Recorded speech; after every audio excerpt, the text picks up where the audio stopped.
recording. Welcome back to Animal Crossing. Let's jump into it. A bit has happened since last time. For starters, we've made it to March finally. It is currently March 20th, and I made it to the 1st of March yesterday in game. Because I don't play every day. I'm not supposed to play every day, but I like to progress in game every day. So I've literally just been, I think there was like a whole, was it last weekend? Where I literally spent a whole week on a single day. Oh, we have a campsite visitor! Although time is a little bit off here, off kilter, off our schedule, because today I want to hunt for another villager. We did it last time and it didn't last very long. No freaking way. I need to talk to somebody else first though, because if the campsite villager wants to take over Victoria's spot because Victoria's already thinking about moving, then that's gonna be an issue. Let me see who's in our campsite first.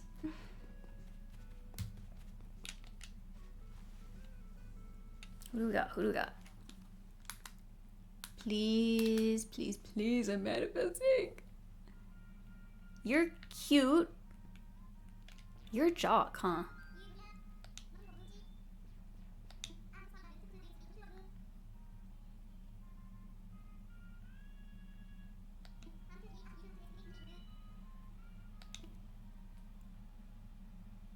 I like your anime-ness. I like that. Boots is he's a cutie. He's not who I would pick. Also, if we got Boots, we'd have to get rid of Biff. So I'm gonna say no, because there's only room for one jock villager. I cannot bear to have a second one. But oh my god, it's Victoria that's leaving. Also, new island tour. What personalities are you going to repeat? I'm just going to repeat new island layouts. Look at that. I've been collecting so many freaking, I was like, who the heck is that? I forget we get visitors. Also, I'm trying out different tile sets. I kind of like these, but I also like these up here. I'm undecided. I want to repeat normal and lazy. I like the more chill villagers.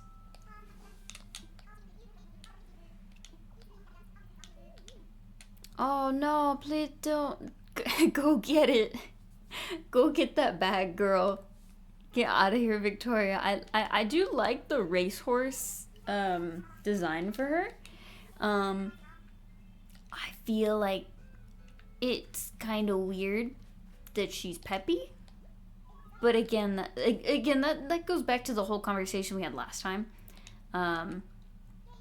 about like some of the designs suggest a personality that is not conveyed by the actual in-game dialogue. So let's save. Victoria will be leaving.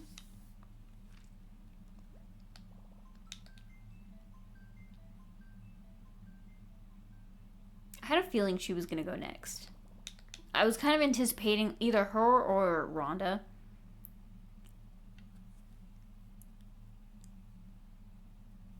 I think just because I've had them so long.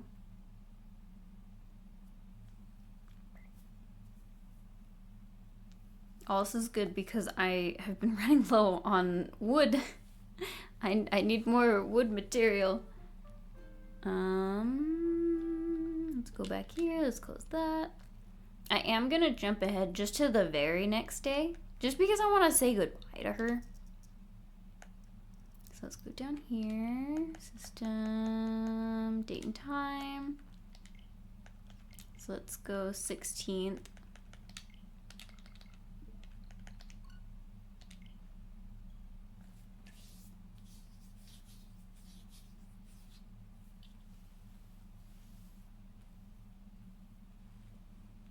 I hope everybody had a good week. I was gonna say day, but it's been a week. I left work today feeling so tired. Fridays tend to be like our busiest day of the week. And also we get out an hour later. And also just people just come in with like the craziest requests and things that they're trying to do on Fridays specifically. I'm like, okay, you chose the end of the week to decide to be difficult when everybody else is doing the same thing. Thank you. I love it. So cool.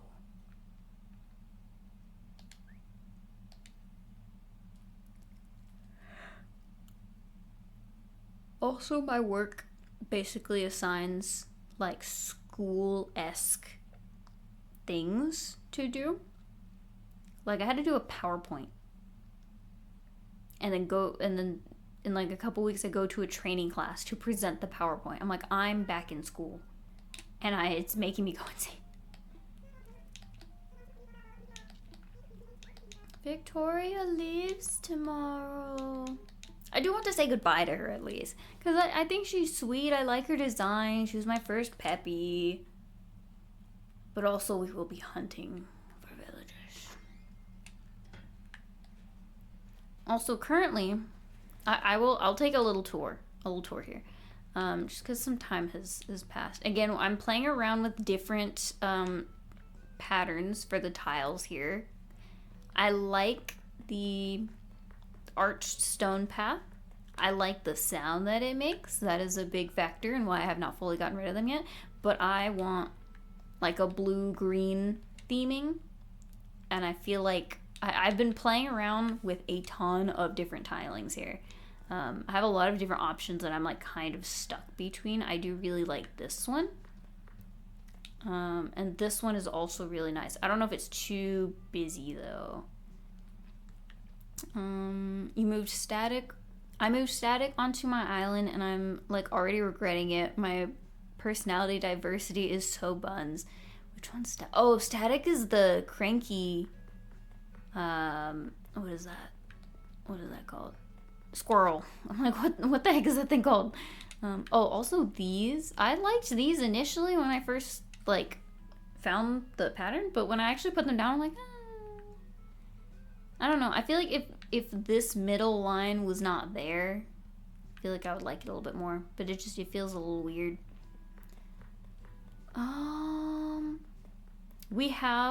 I love static, but I only have snooty and normal girls. Yeah, you gotta have some diversity.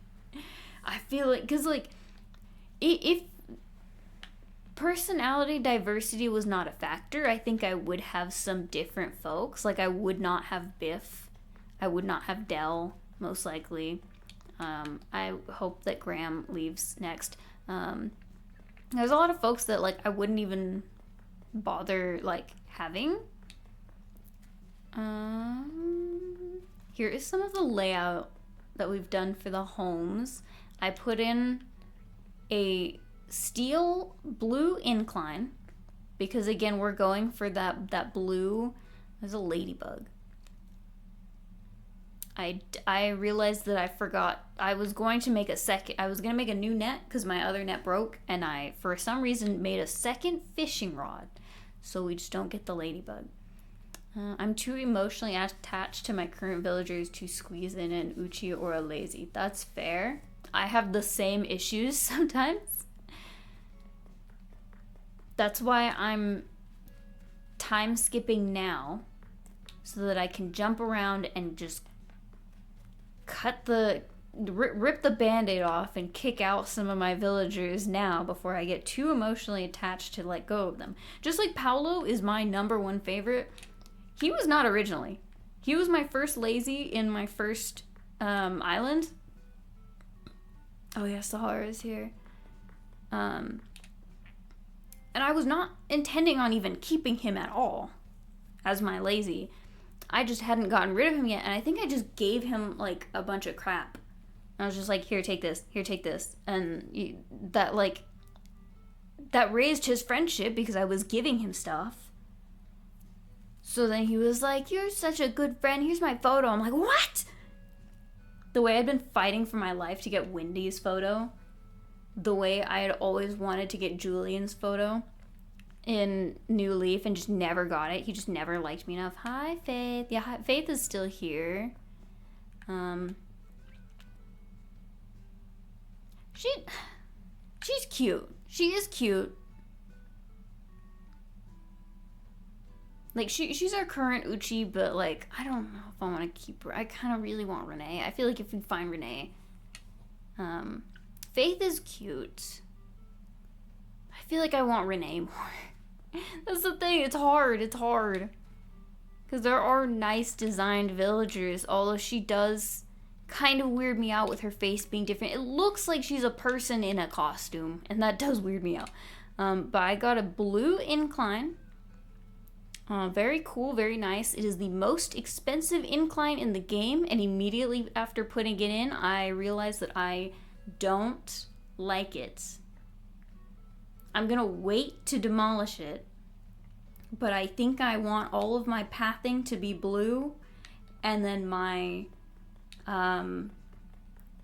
bridges and inclines to be this yellowish wood color. I think that would be really nice. But one, the Zen bridge is the most expensive bridge in the game. And two, again, this incline is the most expensive in the game. I spent so much money to basically immediately decide I don't like it. What a waste of 228,000 bells. It's very unfortunate. But anyway, we're gonna say bye to Victoria. There's so many bugs out now.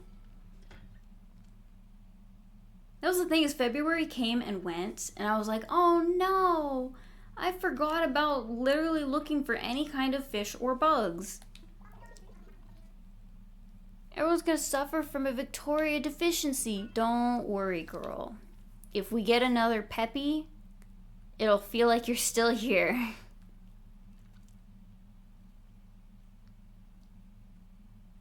I think the thing that bothers me about Faith, like, looking like she's a person in a costume, like, it's an interesting concept for a villager, but then also it's like, I keep imagining the notion of her taking off the costume, and that's what, like, makes me feel weird. I'm like, ooh, I don't like that. I used to have Puddles. I think she's been my only Peppy. Puddles is cute. I think that's the pink frog. In New Leaf, I had Jambet. And I remember my sister being like, hating her. She's like, I don't like her, she's ugly. And I was like, she's not ugly. And now I'm like, yeah.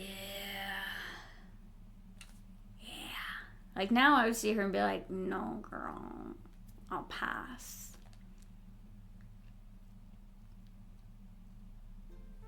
I'm like, yeah, I don't blame people for being like, no, I don't want her. Like, you know, I'm never someone that's like,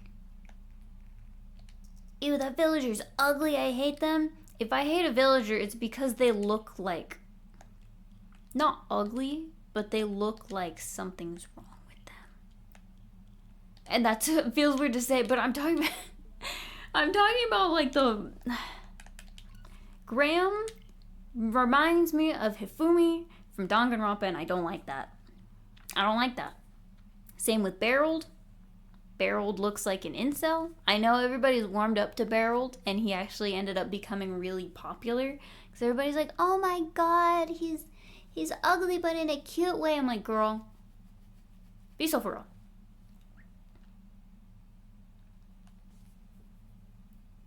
It was literally people trying to be like interesting and different and be like, no, but Barreled, I like Barreled. I like the ugly villager. And it's like, okay, then where are the rest of your ugly villagers? Where's the weird, random, quote unquote, ugly villagers?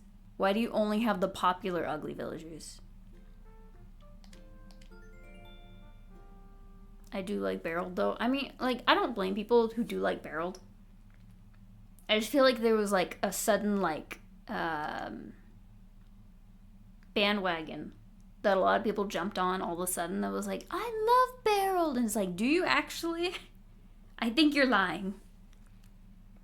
He's a total creep. He'd be fun to have around. I don't look at my neighbors and go, you look like a creep that's fun to hang around.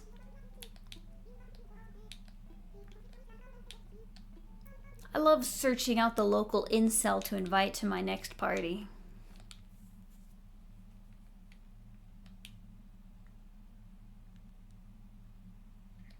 Me neither, but this is fictional. That is true. I can't argue with that. This is a video game with talking animal villagers. So you got me there. There's so many weeds. Damn it. Oh, hi, Sally. Oh, your name's Tourist. Is there a way I could send you the Jambette redesign I made a while back? I'm on, like, most of the popular social medias with the same username, if you can find me on there.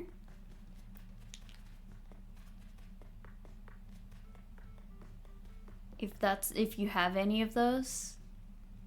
Except for, I don't have, like, Reddit, though. But, like, I have Twitter and Blue Sky and Instagram.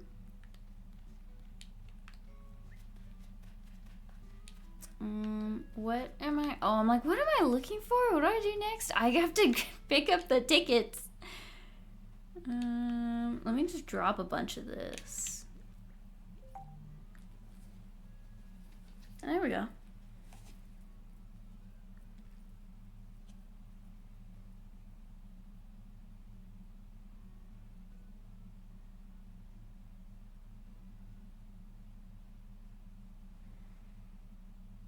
There we go. You're good to send. Let's drop that. Let's drop that. Let's drop that. I guess I'll keep that. Let's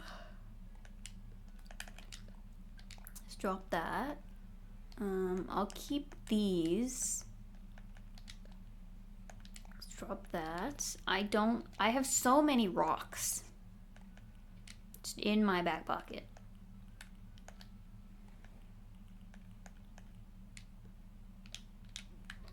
Okay. That's 7. Let me just pick up the 7 and then the 10. It's the roundness of her lips that upset me.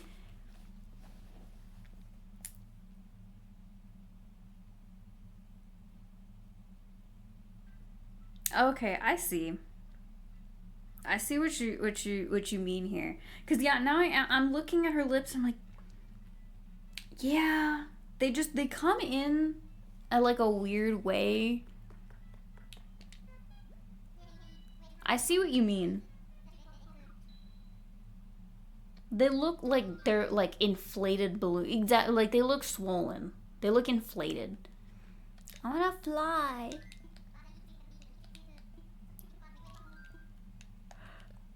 Take me to a ticket island.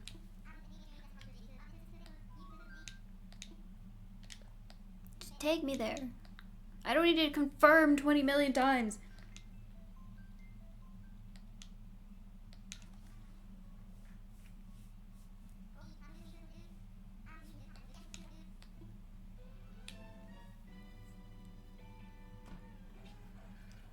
See, you know, I feel like with New Leaf, I feel like her design was a little bit different in that the lips were even bigger in New Leaf.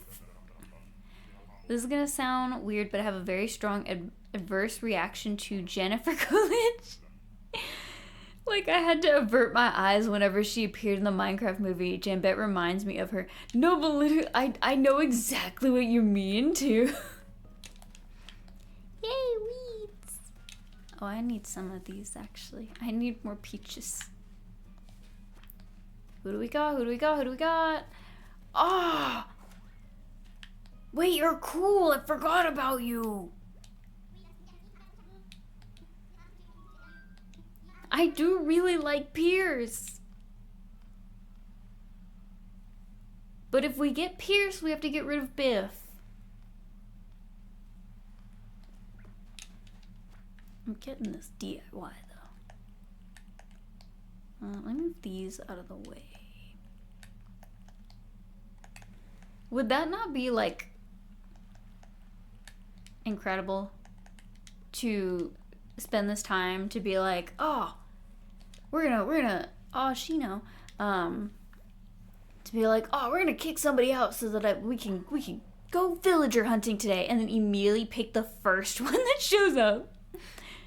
If I did that, I would kick another person out and we would do another round.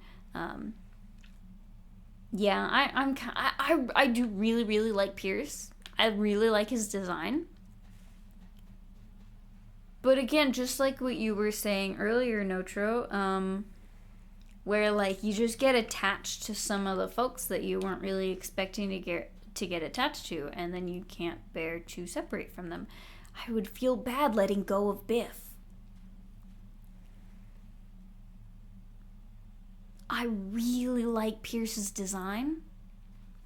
If Pierce shows up again, then maybe take him. Okay. If we get a repeat of Pierce,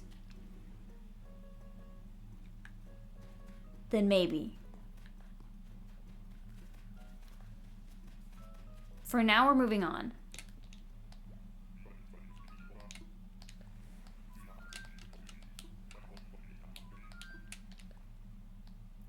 I really like his design. Recently, I have been like falling in love with the color cyan and / like aquamarine. And that's kind of why all of a sudden I'm like, I want to make my island blue.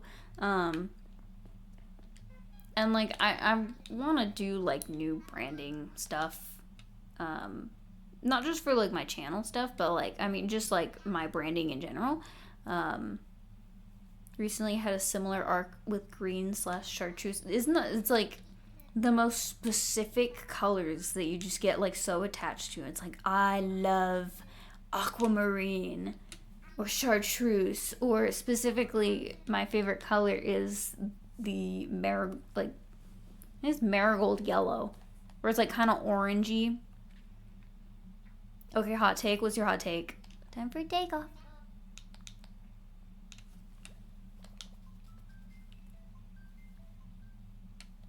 Also, the girl on Instagram that is in love with dandelion yellow, I love you.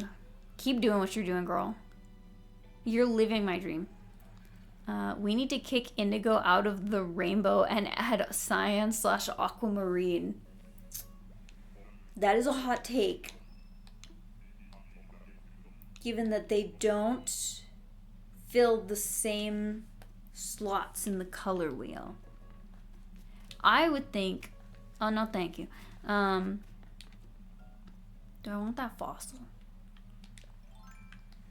I would think if we're gonna swap out a color for cyan, I would think it would be just regular blue. And then, okay, and then here's the thing.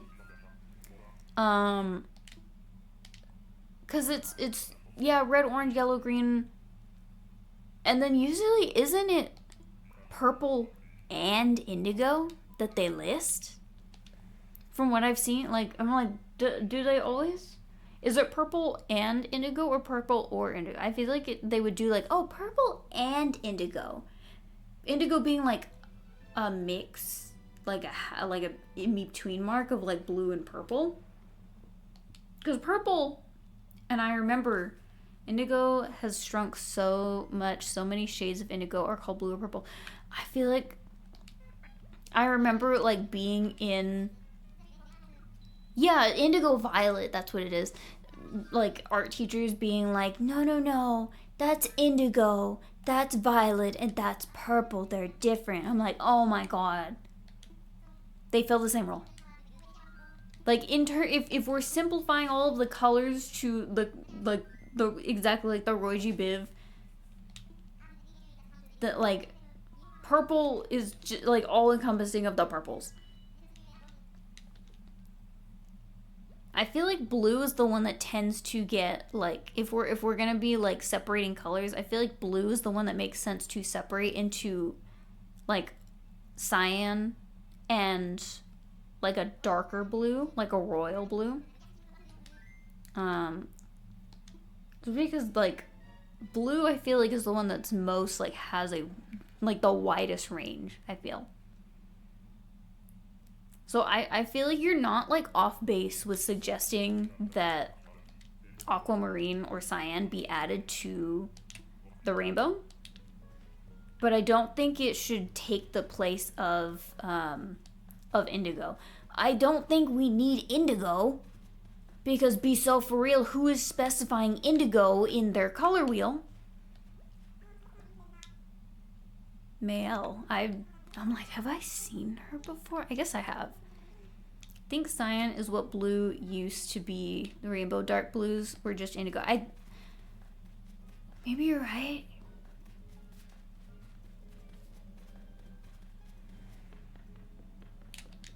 Like I feel like the best thing to do is like red, orange, yellow, green, cyan, blue. Because to me, I think of blue as like more of like a cerulean or like that darker blue. Um, and then just violet or purple. Like I feel like we don't need indigo, or again, in like you're saying, indigo is that darker blue.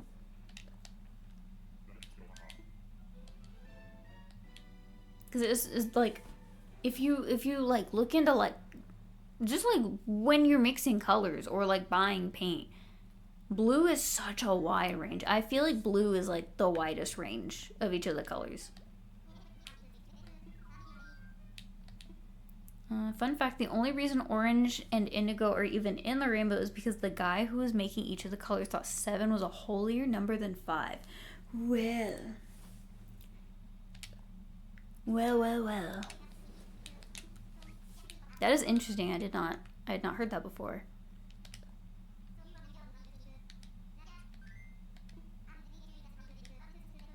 Dude said there's only 5 colors in that rainbow. But I don't like 5, I like 7. So we're gonna put 7. We're gonna say that there's 7 in there.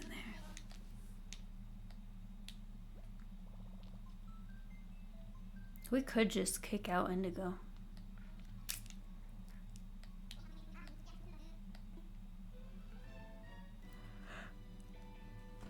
Okay.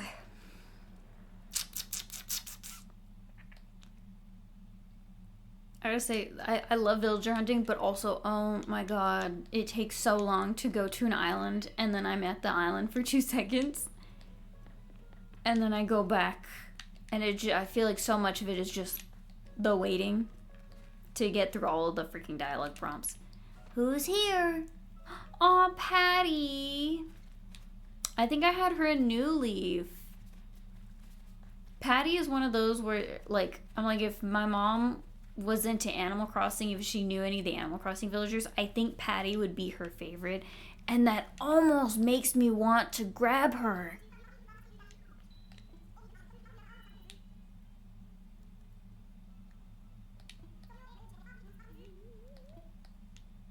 Like, she's cute. She's a cutie.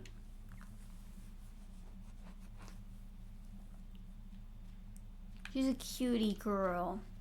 Patty is definitely very, like, your mom's favorite village. Because my mom really likes, like, Highland cows specifically. Like, she likes cows in general, but also, like, specifically Highland cows. So, like, of the cow villagers, like, I feel like Patty is the one that she would be like, oh, she's cute, I like her. It almost makes me want to grab her, but I really like Bangle. And it's my island. It's what I like. But also it's really sweet. Your mom had a whole cow-themed kitchen? Aww. That's cute. I know my mom got she's gotten like a few plushes. And did you check who is in the hotel? Do you mean the campsite? Because yes, I did check who's in the campsite. It was Boots. If you do actually mean the hotel, it was somebody I don't care about. It was at the hotel. I think it was the peacock guy today. No, the hotel. Villagers staying in the hotel can't show up in villager hunts. We can go check. If you're talking about like somebody staying in the hotel room, then yes, I don't know. If you're talking about the villager, like the tourist wandering around, is the peacock, so I don't care about him. I'm looking up a picture of Bangle to reaffirm that that's who I want.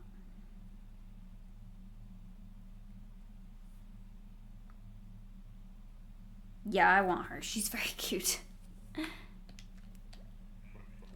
I will double check to see if there's somebody in the hotel room, but I thought it was only somebody like that wanders. You should go check what villagers are staying in the hotel. I did not even realize villagers, like different villagers would be staying in the hotel. I thought it was just the one that wanders as a tourist.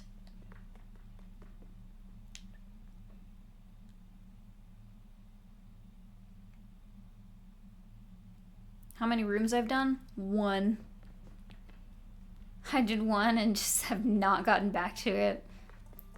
That's the thing. That's the thing about getting to 3-star is once you get to 3-star, you unlock literally everything. And when the game first came out, it was like, oh, okay.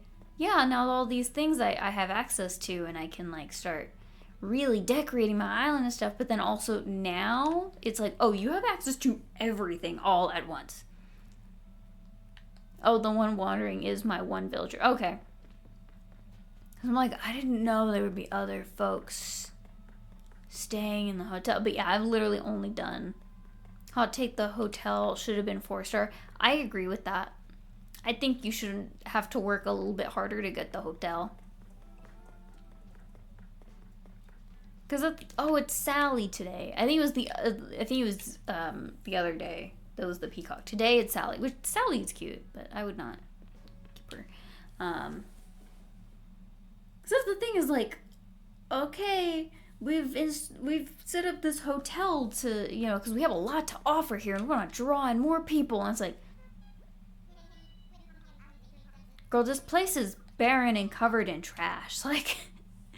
They play it up as like, oh, you got to 3 stars. You did so good. I'm like, this place is trashed. Like we are not anywhere near where I want to be with this island.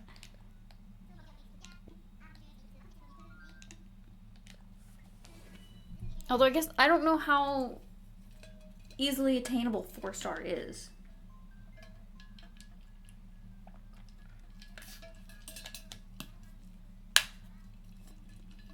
But it would make sense, given the timing. Because the hotel was a recent addition. And by now, a lot of people are like completely done with this game. Like finished it ages ago, got their island to like 4 or 5 stars, or gave up at some point. I mean, I got 5 stars just by planting a ton of flowers, so I don't know. Ooh, Serrano, no thank you.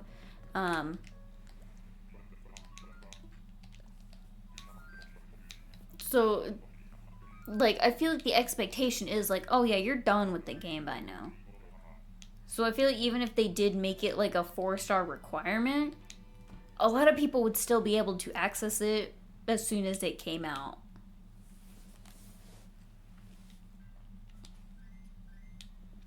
Not me though. They announced the the new edition, and I said, this sounds like a great time for me to restart my save file. I was originally going to pick up where I left off in my second file. And then I opened up the game and I said, oh, I don't know what the hell I was doing here.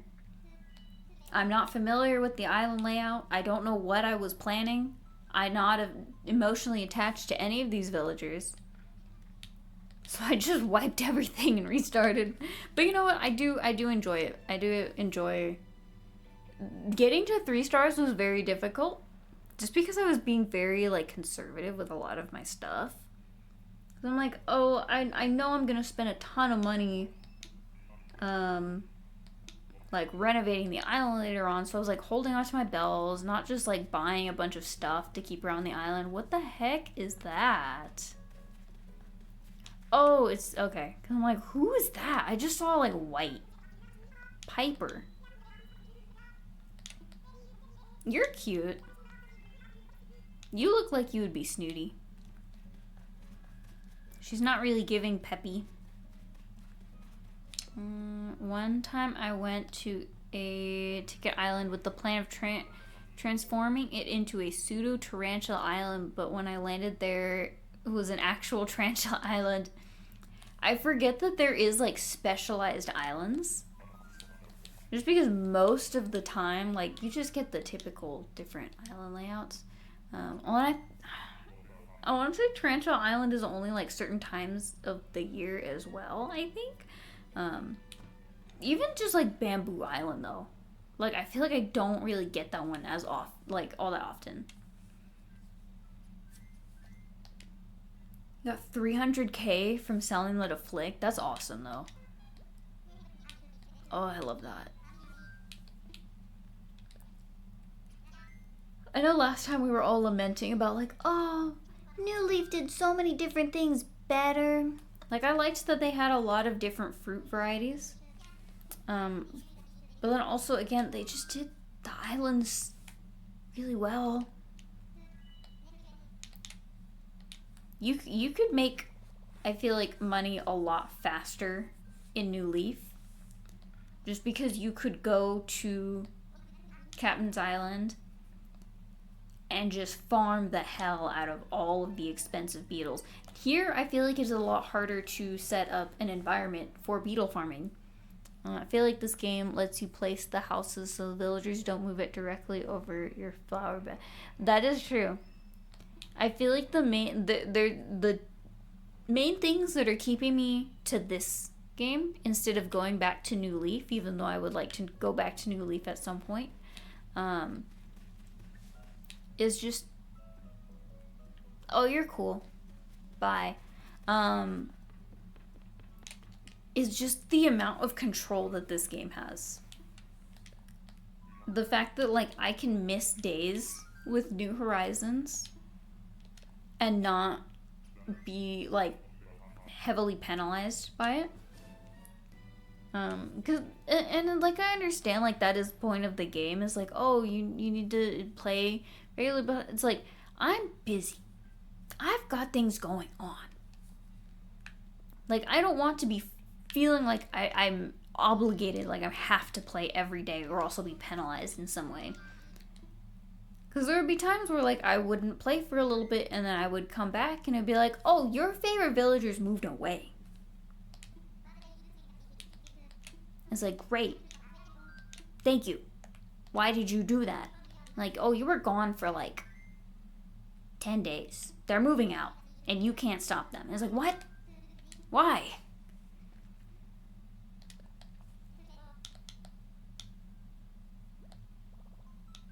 So the fact that, like, they can't just move out in this game, that they'll just be like, they have to, like, ask you, like, should I move out? New Leaf, yes, they would ask you as well, but if you just didn't play for a while, you just come back and they would just be gone.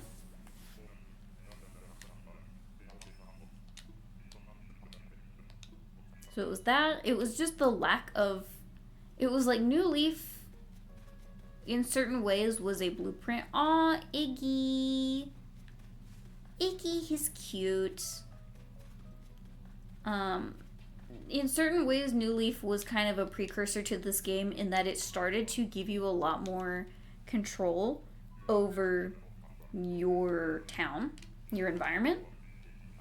Obviously, it was still very limited because pretty much everything was a public work project, meaning that it was like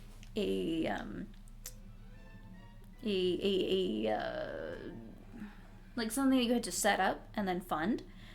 You couldn't just, craft something and then drop it down super easily like this game. Things took longer to input. I think there could be something in between where villagers can automatically leave if they have a negative friendship with rating with you or something, and time doesn't factor into that. I like I like that this game forces them to check in with you. You know, it's like if you don't play for a while and you come back, then right away they'll be like, somebody will be like, oh, I want to move out. But they won't just move out. Like, it gives you that say. Whereas, again, New Leaf, it was just kind of like, you just show up and they'd be like, I left. Bye. Like, thanks for telling me. What else? There was something else. Oh, and then location. Like you said, like, where a new villager would move in, they would just show up wherever. Two houses could be put right next to each other, and that could just be how it is. This game's system does make me feel a little tyrannical. It does. I feel like there are certain things that I feel bad for having immense control over. Oh my god, it's everybody's favorite. Is Bob. Everybody loves him. Not me though, I don't care. Like, he's fine, but...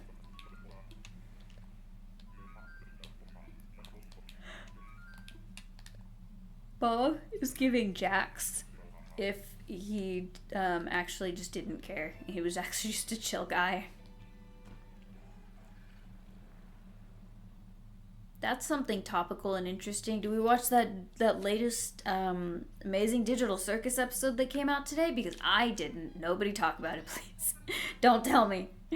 I like in New Leaf how villagers can sometimes ignore you when you tell them not to leave the first time, but they can still be convinced to stay on the upcoming days. That happened with me and Rizzo.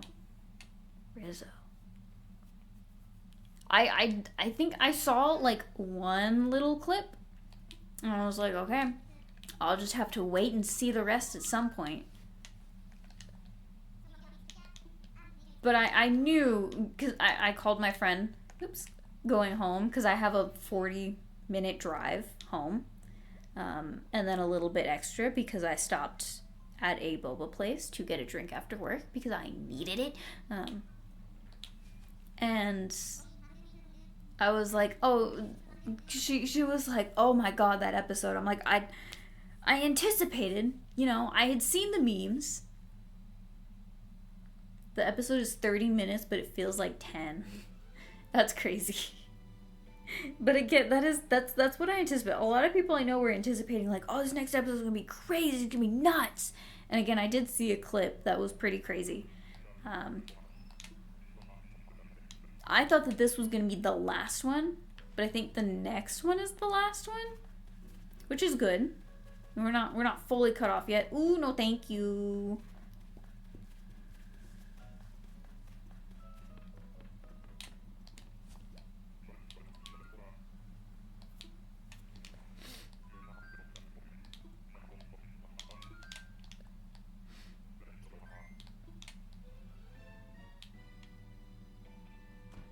I don't know if Nintendo will ever make a good gorilla. I think Hans was good.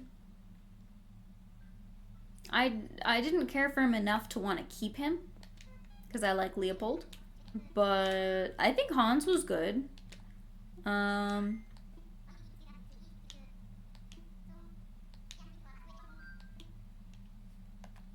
think for a gorilla design, I think Hans was good. I think in the grand scheme of things, like, was he a great design? I think he was fine. Like, compared to the other gorillas, I think he was my favorite. Let me see, actually. Let me pull up other gorillas and see. Animal Crossing gorilla.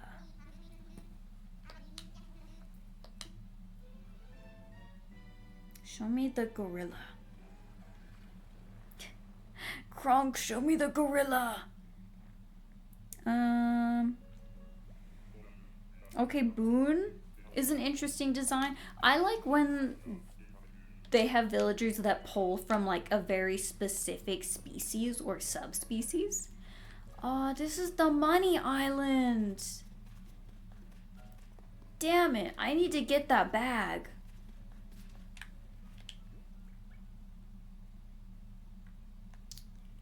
Alright, here we go. I thought there was a creepypasta showing up, but it was just an ad on my phone.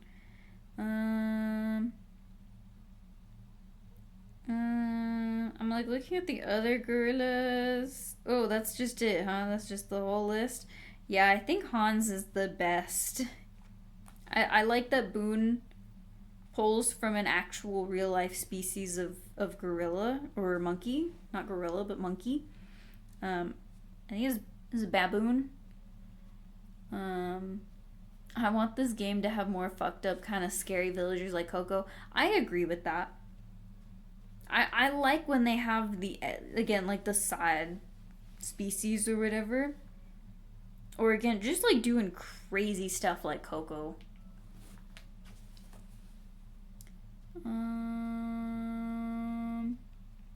What was I looking at? Oh, let me pull this up.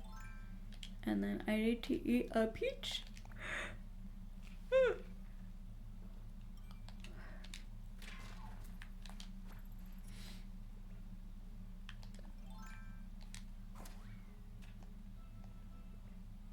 I've been trying to stick to just, you know, get in, get out for the villager hunts. However, I'm spending a lot of money on bridges and inclines right now. So I would really appreciate getting a lot of money right now. If I could, you know, if I could be so bold as to collect this free money. Imagine other plushy villagers like Stitches, sort of like how there's multiple robots. And like the robots are fine. I feel like it just depends, like, I wish they had more, like, more out there or specific themes. Not even necessarily just, like, specific subspecies. But I just mean, like, themes for the villagers. Like, currently we have, like, all the superhero villagers as, like, a set. And then there's, like, the robot villagers.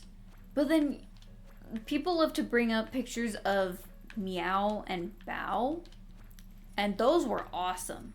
I don't know if those were like from a specific collaboration or what, but Meow and Bow were awesome.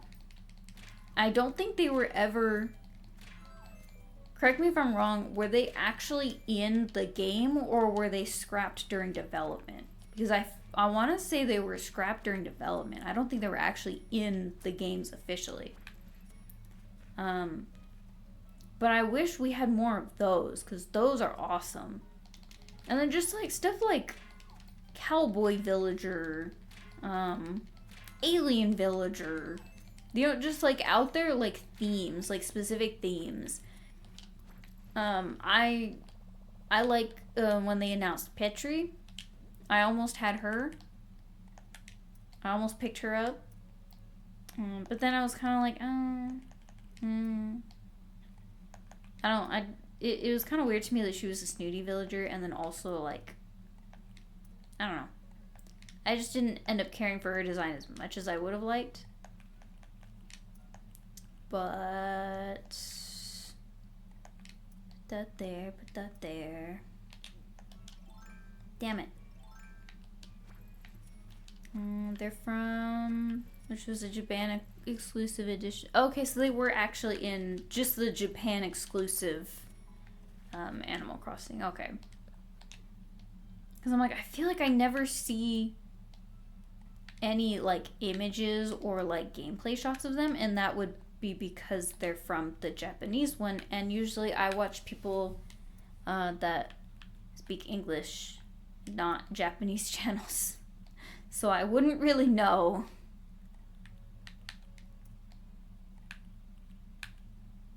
I have 6 more tickets here. There were basically Amiibo exclusives before Amiibo existed.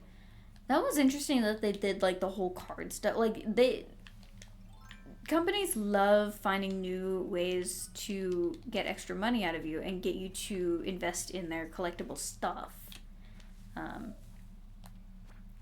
Because yeah, like there's all like the cards and stuff, and then I love seeing stuff from like that GameCube or like N64 era when they were like trying to have all these like additional add-ons for their games, or like the e-reader cards, what was it, like the Game Boy camera or whatever. Like I think that stuff is very interesting. The 5 million different Wii accessories, to the point where when the Wii U was announced, people thought the console was an accessory. That was all that cracks me up. It's also very unfortunate because that was a large contributor in why the Wii U sold really bad. Should I go put the money away? Yeah, whatever. Let's see. A fun fact about that version of the game is that the e-reader cards you use to get the villagers contain all the villager information on the card itself. Design, name, catchphrase, etc. If you know how to encode that information into a card of your own, you can scan in custom Animal Crossing villagers into the game with no hacks. That's interesting. I did not know that.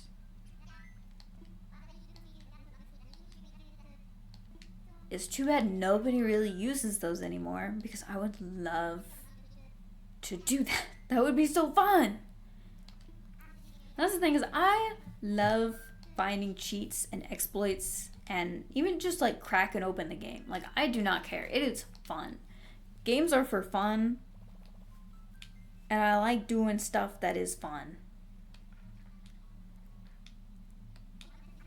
Like when I renovated, quote unquote, my 3DS, like, what was that? That was like during the summer. Oh my god. It like playing, Aw, Hazel, bye Hazel. Oh god, what was it that I played first? I played Pokemon Blue. Basically, you could create a card of Raymond and get him on the GameCube with no homebrew. It's sick. I love it. That's crazy. I want to see. I'm like, I would love to see people doing that, but nobody plays those anymore. Not many people, I feel like, actually have the e-reader cards either, or like a way to implement them. That's crazy, though. That's so interesting.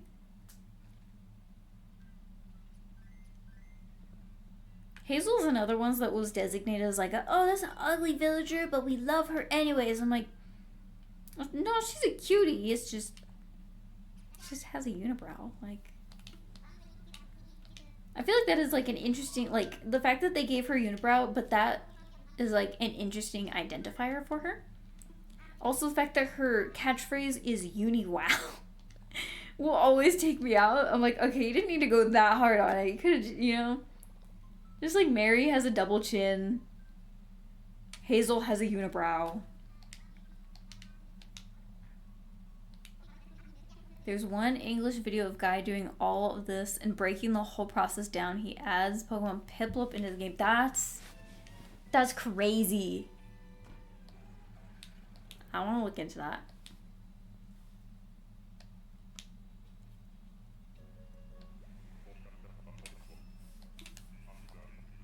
Oh my god, when I renovated my 3DS though, and then playing,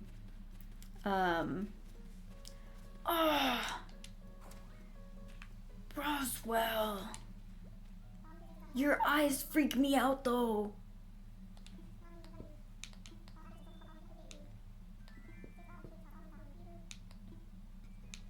Your eyes are scary, but I like your design. Part of the process was like, oh, get this software to make alterations to your save file for Pokemon games. Amazing.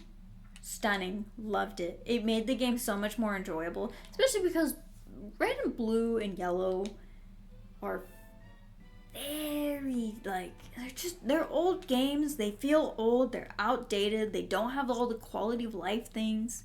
Things like having the very limited inventory space, having to put items in your PC, not being able to see a picture of your Pokemon in the PC, literally having to just scroll by name. In prior files, I would like name all of my Pokemon, like all of the Pokemon that I caught that I was gonna keep, but then actually having to scroll through the PC box and try to figure out what is what when I'm like, oh, I need to trade over a Nidoran. Okay, where the hell is my Nidoran? Or, oh, I want to, like, work on the Pokedex. Let me pull out my Pidgey and evolve that. Okay, which one is Pidgey? I can't tell because these are all nicknamed and there's no clues because I'll just name them things like Freakazoid and Ding Dong and Scooter, and I don't know. I don't know.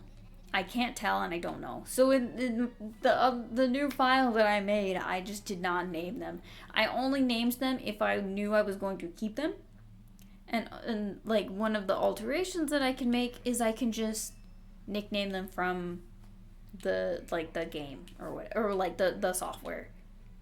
Instead of like picking out the Pokemon, taking them over. Aw, Muffy. She's cute.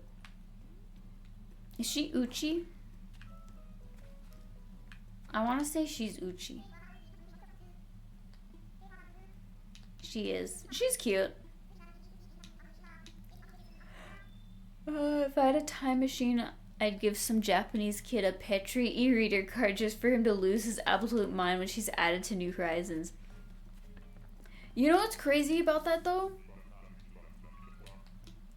Didn't they kind of do that?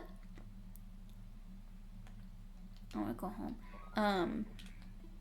Like when like a while after this game came out, and they were like, we're adding new villagers, and they added like Sherb and Shino, and I wasn't Fret like an old villager. Like they added like some new ones, but then wasn't Fret an old villager from like way back when?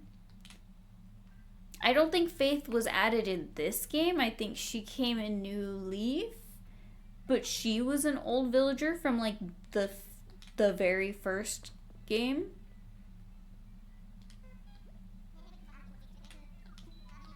And that's crazy to me.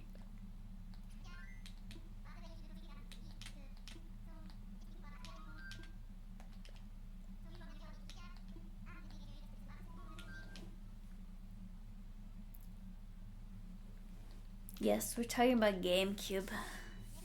Which I have a GameCube. I don't think it's refurbished. Give me Nosegay and Fruity. Which one's Fruity? I remember seeing Nosegay.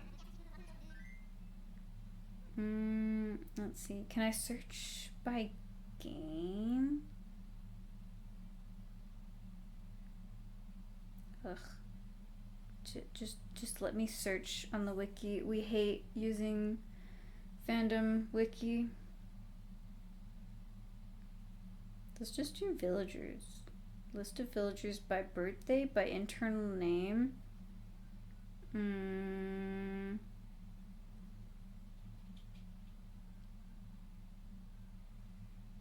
What does internal name mean? Oh, it's just their name. Oh, these are the most crunchiest of images.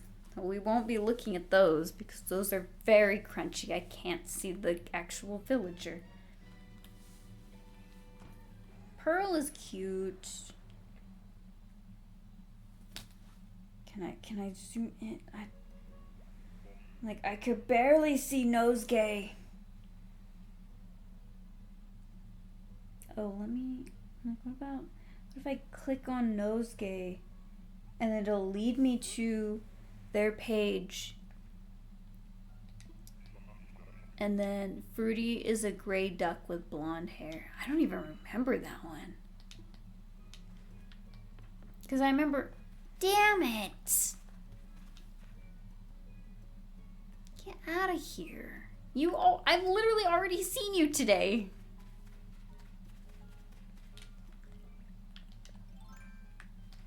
Fuck. You're not fossil. Compare first Animal Crossing with now Animal Crossing. We've kind of been like going back and forth on this, like this stream and the last stream. But the main consensus has been, damn it! I need, fuck! Give me, damn it. I gotta drop these trees. Damn it! Give me hardwood. This ain't birch. I don't need birch. Oh, I'm playing with fire here because I also don't have a net. God, I love how, like, when the space starts getting, like, more and more full, things would just go shooting out to, like, the far space. So funny. General consensus has been, I like this game, but it's missing a lot of, like, additional content. Now, I can't really compare it to the first game because I've never played the first game. But okay, but something I've seen, because I've seen, I don't remember who it was, what the channel was specifically, but I know they go by Otter in the video, but I don't know if that's the channel name or not. Otter is, like, would play, she did, like, a series of videos playing, like, 30 days of each Animal Crossing game. The fact that the very first game was just like, yeah, so new fossils pop up every day, just like in every single other game. But if you want to get them assessed, you have to put them in the mail. Blathers could not assess your fossils in the very first game. And I feel like that would be such a hassle to be like, all right, here's my fossils for the day, time to send them off. I'll get them back tomorrow so that I can see if any of them are new. Why did I need a shovel again? I guess I don't need it currently. Great decorating game, but pretty lousy Animal Crossing game. Yeah. I wish that there was greater dialogue variety. I want there to be more personality types. Sterling's another themed one that I'm like, all right. Avery, I also really like Avery. I think Avery's cranky though, and I'm like, I don't want you as a cranky. I kind of wish that they just like had a different personality or something. I want to fly. Sterling and Knox go together in my mind. Also Caesar. That one's really funny to me that they're just like, here's Julius Caesar as a bear. I feel like they should change some villager types. Sid being cranky, but again, going back to issues with personality dialogue, cranky talks like an old man. Caesar needs more ancient villager friends. That's the thing that I like, that I find very interesting about Avery, is Avery looks like ancient. And I think that's very interesting. I don't know ancient, like, from what civilization it would be based on. The design makes me think Aztec in some way. And I think that's very interesting. I know Drake... Girl, why are we getting repeats? What the hell? That's 2 repeats.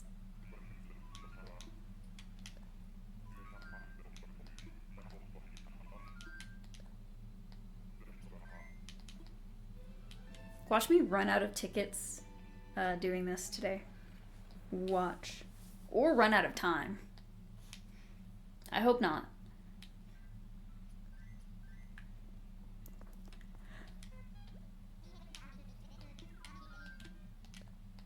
I wanna fly. Send me away, Rocket Man. Animal Crossing GameCube's designer's favorite villager was Rasher. Rasher, that's the red pig, huh?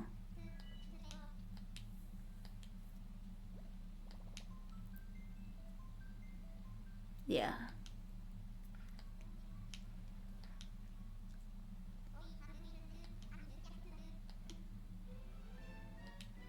So again, I think we talked about this last time, where it's like I'm mixed on the whole villagers being very mean aspect of the original Animal Crossing, because I feel like from what I'd seen from the original one, it feels a little excessive. You move into town and everybody's like, I want you dead. Whereas these games are like, I love you, we're best friends immediately. Oh, Benedict. Hi, Benedict. Bye, Benedict. And it's like, I feel like we should have more of an in-between. Like, villagers should not be out for blood at the start of the game, and then you have to... I do understand the notion that, like, yeah, you don't know these guys. You need to work your way up to having a friendship with them and having a closeness with them. But I think that the original game started off pretty excessive in that everybody hated your guts and thought you were stupid and ugly. And would, like, tell you that to your face. Just the cranky and snooty ones. From a lot of, like, the clips that I've seen, like, right off the bat, like, they tend to be like that. Maybe it's just because they tend to start with cranky and snooty villagers. But I'm just like, damn. That's crazy. No, I don't want to visit somebody. Why did I click that? No. I'm so tired of clicking through the dialogue options. Oh, it's because I'm out of tickets. Bring back Sue-E. 2026. Bring back Sue-E. Sue-E for president. I need my ticket. My ticket. My ticket. Thank you. We're just gonna...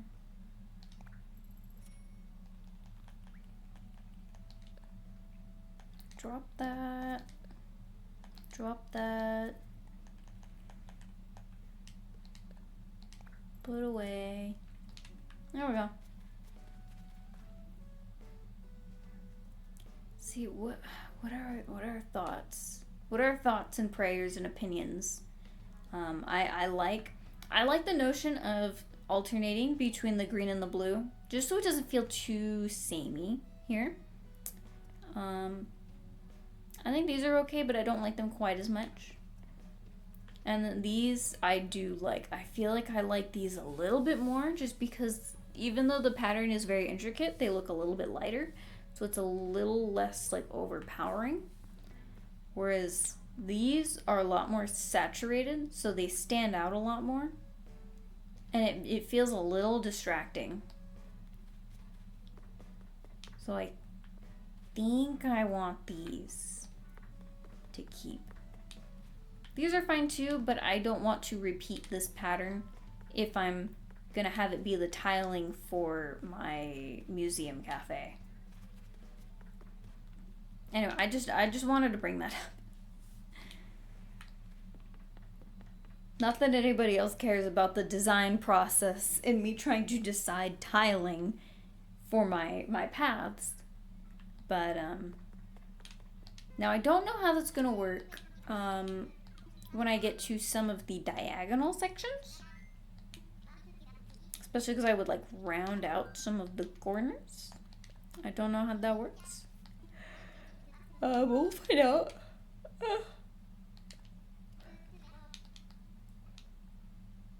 feel like I haven't gotten through that many tickets. It just takes so long. It takes so long.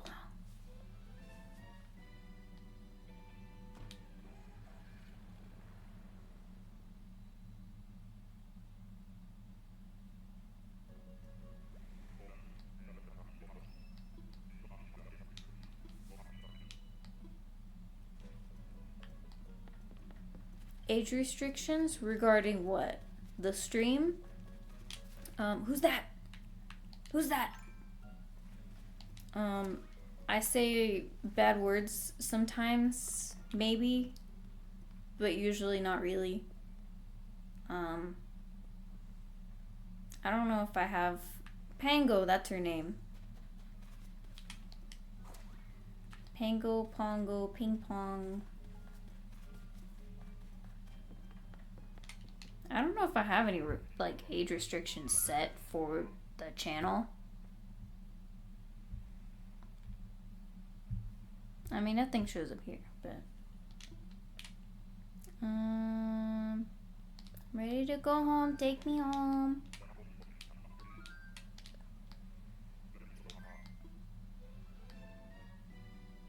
I think when I first started streaming, I was like taking it super seriously, like, no, I say bad words, and if you're a child, it's just like, it's like, oh, the children can't watch me, and it's like, girl, like, if you're on Twitch, I would assume that you're of the age to be on Twitch, otherwise you're breaking the law, and that's really lame. So it's whatever. Like, I know kids watch whatever. Also, hi, Space. Time for takeoff.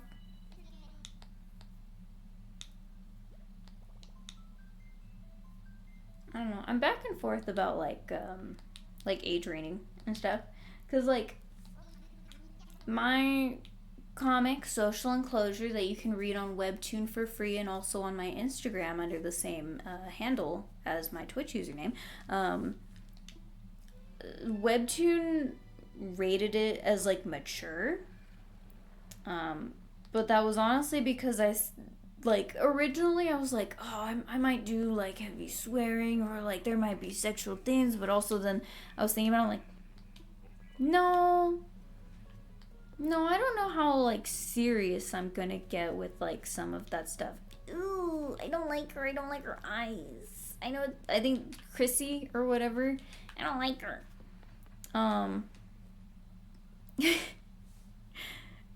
Chrissy, yeah, I don't care for her.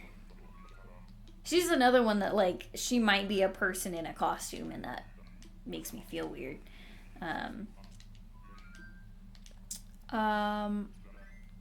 Oh, but Webtoon was like, your series is rated mature, and I was like toggling between like the different options here. I'm like, what necessarily makes it mature? And I think it was because originally I was like, oh, there might be like sexual themes and nudity, and I'm like, let's be so for real, I don't like that stuff. Just because it's young adults and relationships.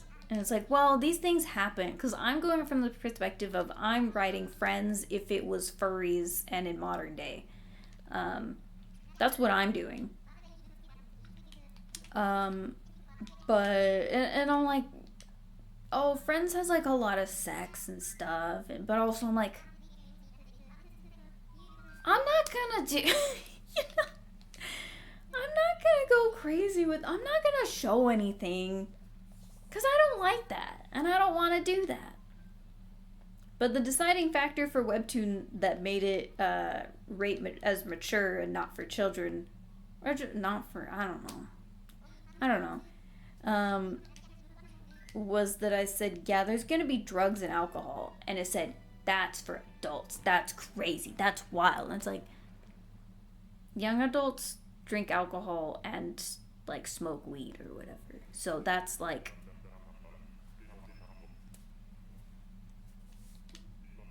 Like, it is what it is. Like, I'm not gonna beat around that bush. Like, I am gonna have that. Ew! That's gonna make people mad. That's gonna make people mad. But I've said my truth.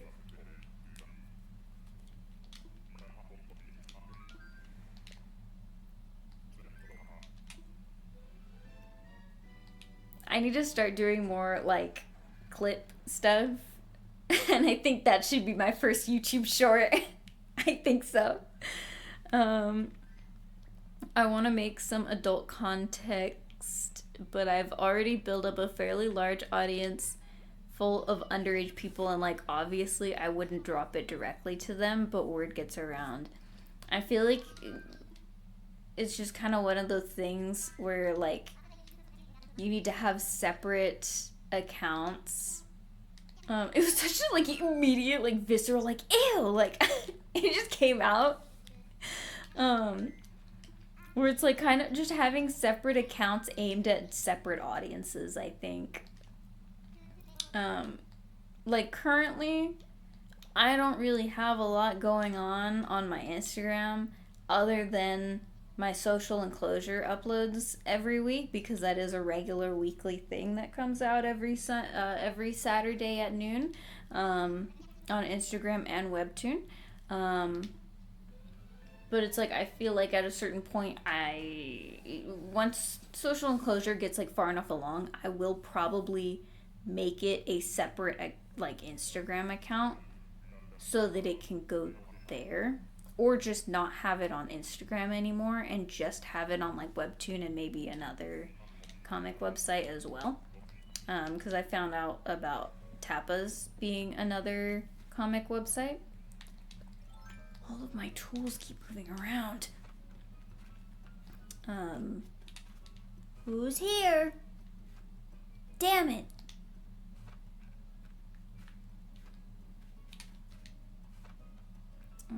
I'd make a separate account, obviously, but there's going to be some nerds that are like, I recognize this art style, and that's their problem.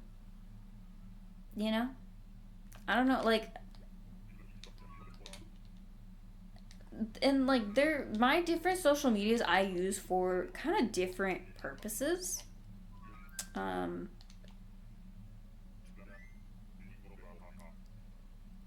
If you leave your ladder back on your island, the game won't give you these ladders with oh, okay. I didn't know that. Like, I use my different social medias for different things. Even though it's all under the same username, my Blue Sky / Twitter are similar to each other, but vastly different, I feel, from how I handle my my Instagram. Generally, I've tried to be a little bit more professional on my Instagram, just because when people ask for my social media, especially for, like, networking related things, I'll give them my Instagram. I try to keep that one pretty clean. And even when I do put, like, my more, like, just random out there whatever, that just goes on a story and it vanishes in, like, a few hours. I think I'm gonna post anonymous fanfic at some point, since I've never publicly posted fanfic. People can't recognize an art style I've never done before. Go for it. I love fanfic. I love it. I don't know if I've ever discussed this on stream or not, but this is a safe space here. I'm declaring it a safe space. So when I was in Pearl, if we didn't have Yuka already, she would be, I think, a pretty close contender for my Snooty, because she's really cute. She's really cute. I like her a lot. When I was in, I think it was middle school, well, two things.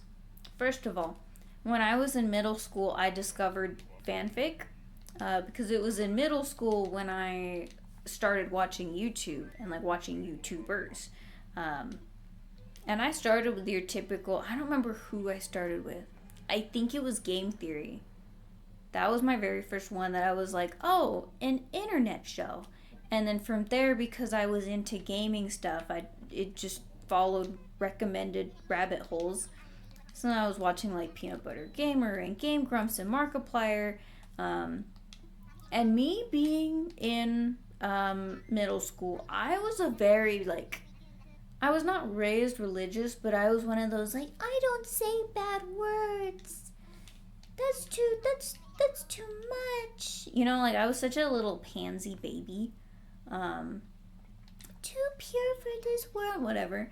And I specifically, yes, Peanut Butter Gamer. He's still around too. He has a child. He's a baby.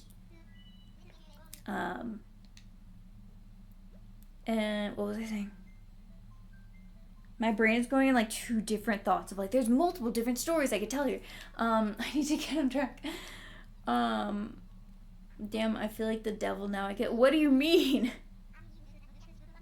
What are you talking about, Space?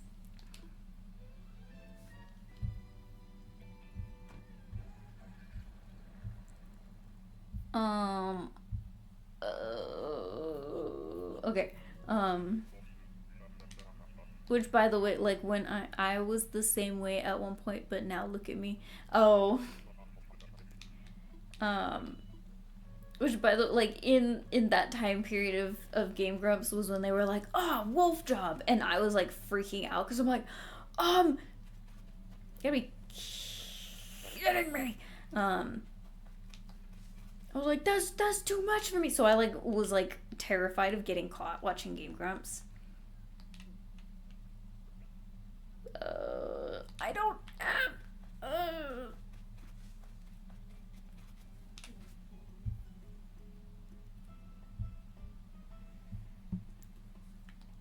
I don't have my shovel. Oh, I hope I don't have enough. I don't have enough wood, do I?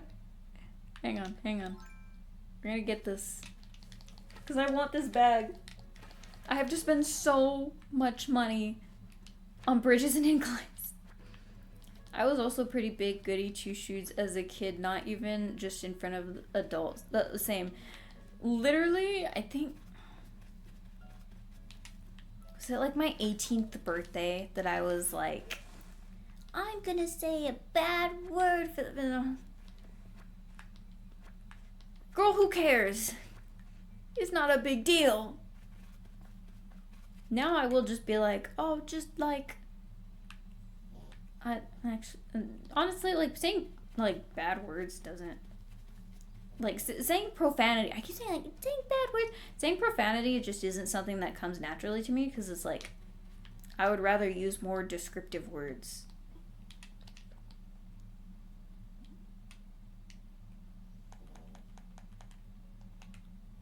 Like, yeah, I could, like, be like, this person was fucking stupid. Or I could be like, they were an absolute imbecile who could not read with their eye. They could not see. They could not fathom what was happening before, you know? I think that's more fun to be, like, hyperbolic than just, like, profane. Because I love being hyperbolic. I love blowing things out of proportion. I think it's really funny. I love being very, like, over the top in my descriptions. It's a fun time. I am just bulldozing these flowers. They cannot contain my riz. Why did I pick up yellow pansies? Get out of here. Drop. I hope this doesn't fill up my inventory. Eat. I like using non-swear words as insult. My favorite is walnut. Usually inconsolable walnut. That one's good. I hate being a perfectionist when it comes to trying to make lights line up perfectly in my game. It's driving me nuts. Well, then don't do that. Just don't try to make them line up. Intentionally have them look a tad disheveled, disaligned, disarrayed. That way it'll also look more natural. Because if things look too perfectly aligned, then that feels unnatural and uncanny in a sense. And people don't like that. Did I? Damn it! Why didn't it fill in? Where'd the last one go? You should try calling somebody's wet paper towel. That's a good one too. I think the one that I usually would default to when I was younger, it was just like dinghy. Like, you're a dinghy, which is a small boat.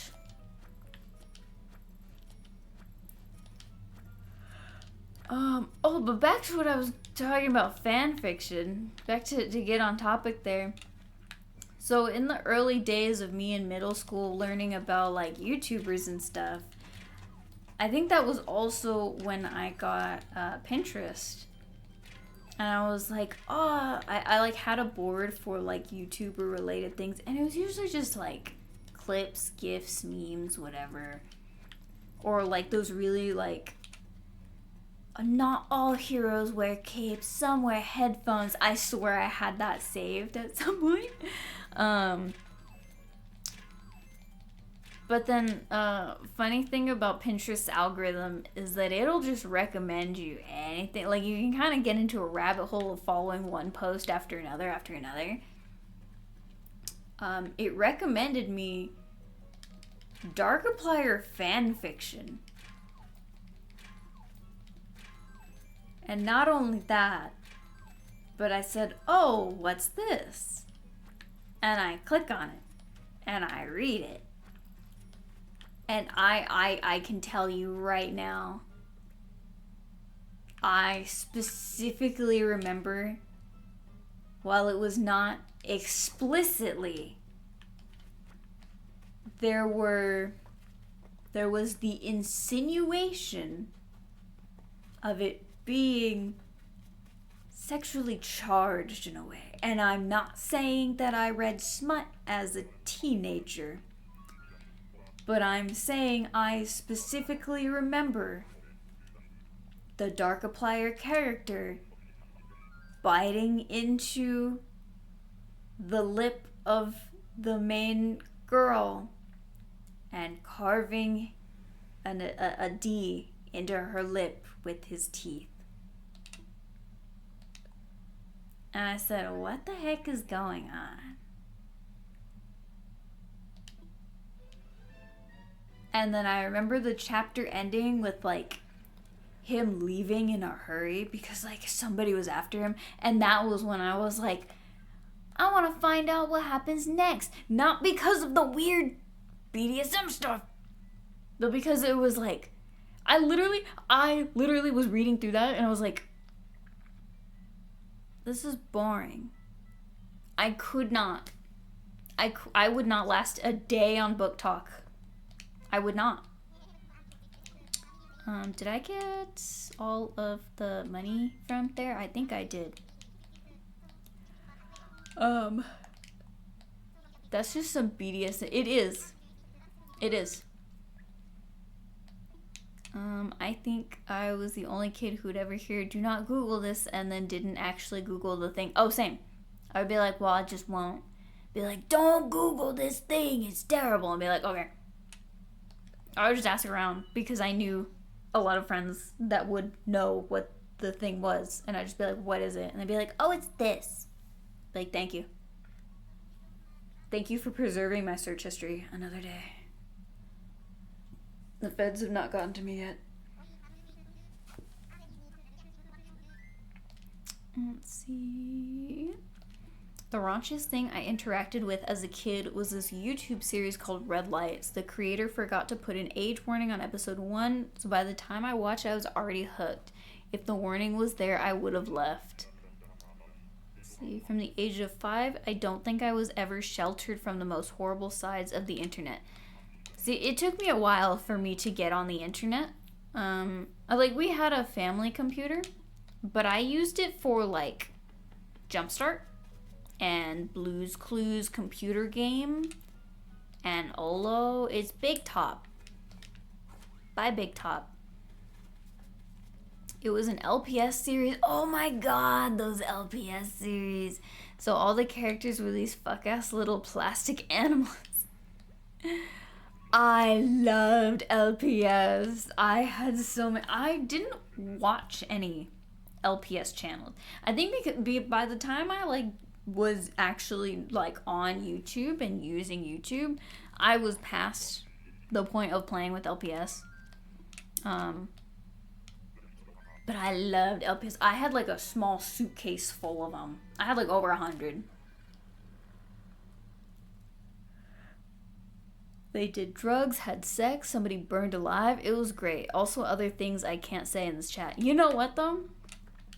If I knew what those things were when I was of the age to be playing with LPS, I think I would have played with them like that. Genuinely. Also, there were lesbians. Amazing.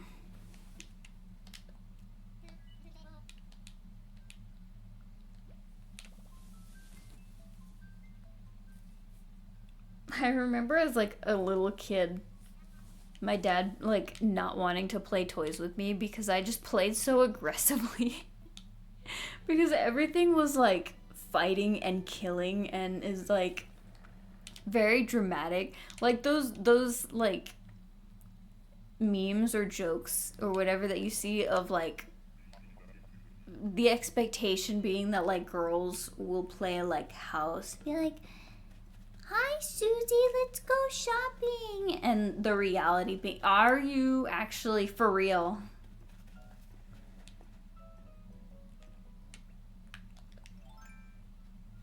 Bye-bye. Oh, I should sell those. Funny thing is that I was exposed to queer relationships multiple times and I never really registered it. I never had the thought of, oh, I've never heard of two girls dating before.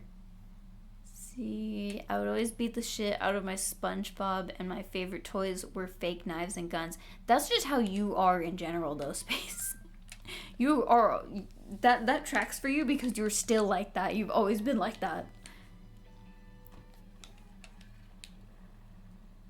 See, I don't know when I was ever exposed to like any queer representation. Or when I was like I don't even remember when I was. I think the same thing where I was like, huh? Or I was like, what do you mean? I don't get it.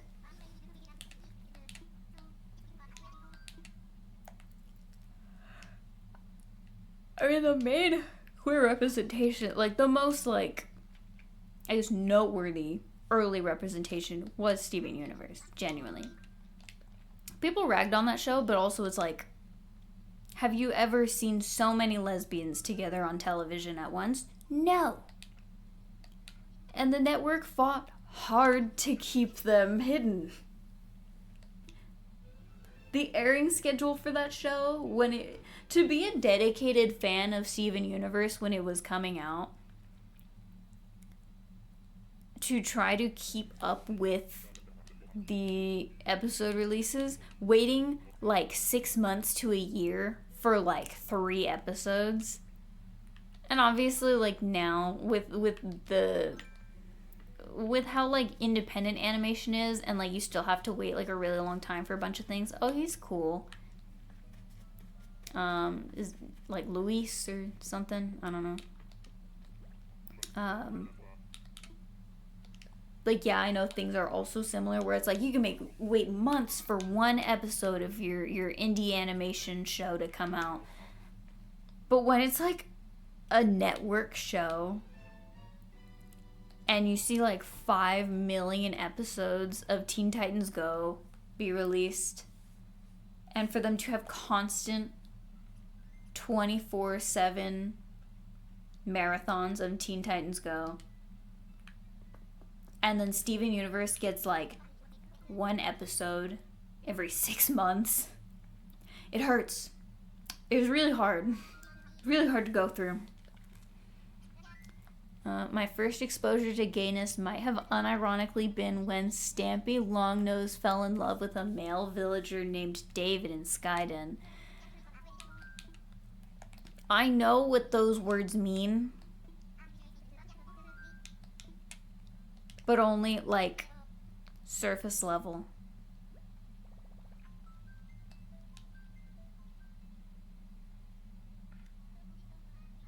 I was a Steven Universe fan, but I had a bit of a Steven flavored trauma spiral, and now I'm like, I just don't talk about it much. I won't inquire further. That's your business. But also, I'm sorry that happened to you. I'm sorry to hear. I love the original series and the movie, but if I talk about no,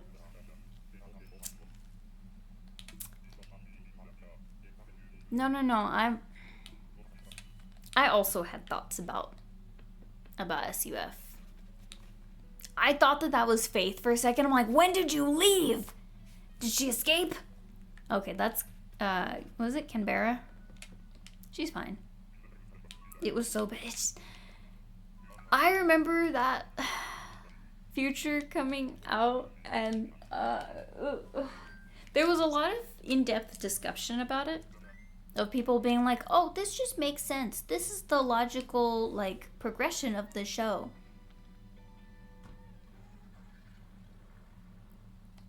Yeah, no, I agree with you. Honestly, there was a lot of discussion, and I was kind of like trying to let people convince me that it was good, but I'm like, I just am not happy with the way that it went. I don't care if it was logical that Steven had PTSD. I don't want to watch it. I'm not upset about the PTSD. I'm upset with how they handled it, and how, like, and just how many, like, things just were happening and just did not feel wrapped up in any consecutive, like, in any consequential way. Like, okay, Eyeball Ruby and Aquamarine came back, and they're together, and they just fly off into the sunset, I guess, so they'll be back, I don't know. And it's like, okay, the moral of the story is not everybody wants to change for the better, okay? I don't, like, I feel like I would rather certain things just not be wrapped up at all. Because it's like, why did they need to come back just to leave again? It's like, are they gonna... I feel like if they were gonna do that, keep it as like a running bit where the Aqua Ruby fusion just comes back as like a nuisance, like a recurring gag nuisance. Like that like gag villain of the week that shows up and doesn't do anything substantial, even though they think that they're like your number one villain or whatever. I think there was that one episode where Steven was like overcommitting to like a bunch of different things, like trying to help out a bunch of different people at once, and he got really like tired and upset.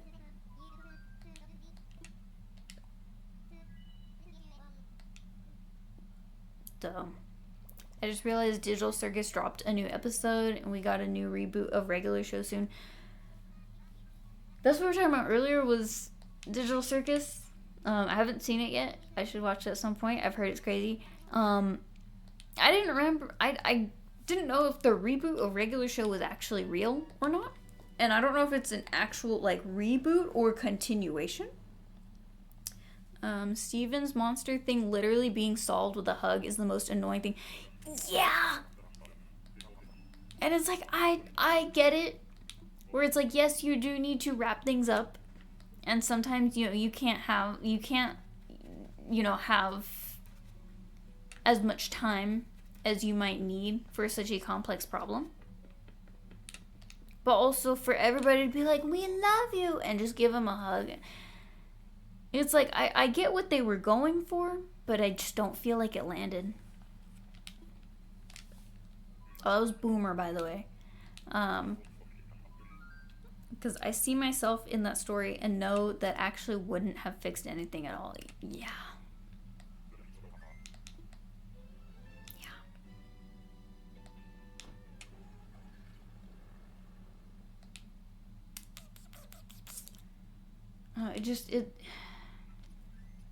Why even make the show if you're going to rush every aspect of it? That's the thing, is like, I kind of wish that it just wasn't made at all, and that it just left things open-ended. To be fair, even the ending of the original show, I was like, oh, that ended kind of abruptly. Like, you could definitely tell that they were being pressured to, like, okay, you need to wrap this up soon. Like, you have X amount of episodes. Like, things were definitely cut and rushed because they had a set, like, time limit.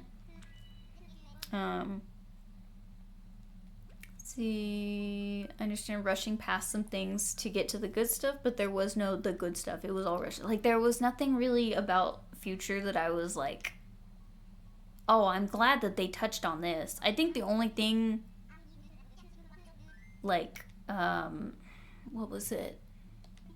White Pearl or Pink Pearl.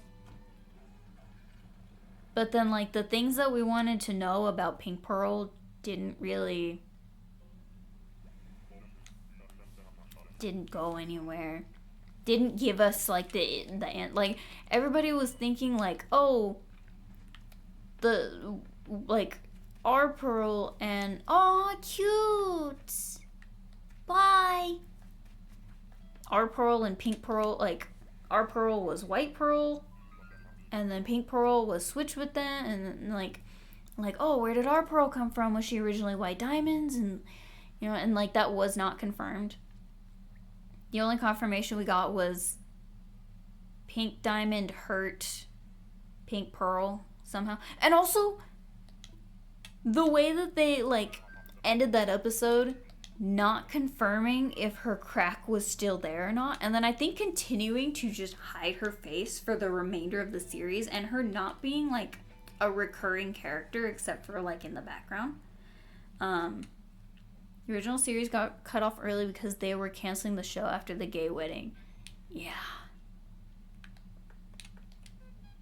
I just, like, again, loved the movie. I really liked the movie. I feel like the movie was a good ending. I feel like Future kind of was, like, tainting that a little bit of, like, we didn't need it. We didn't need it. It was unnecessary. We did not need it.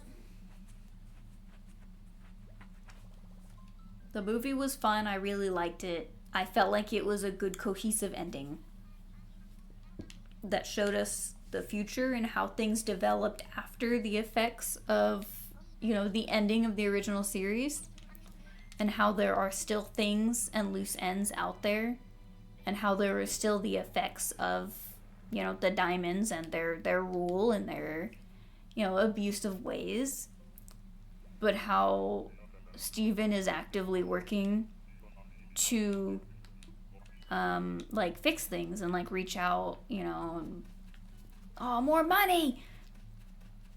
It's just, oh, she's cute. And not Sylvia, Matilda. Lukewarm take, we never should have seen Rainbow 2.0 or Sunstone under the circumstance the show was under. If they were allowed to keep the show running for longer and have those fusions introduced more naturally, that'd be great, but bringing them both into existence back to back right at the end of the show was super weird. I think it was, I feel like they pulled them out at the very end like that back to back just for the sake of showing them off.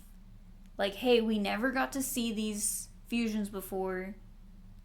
We want to just see what they would be. But also, yeah, like, they showed up just to kind of show up.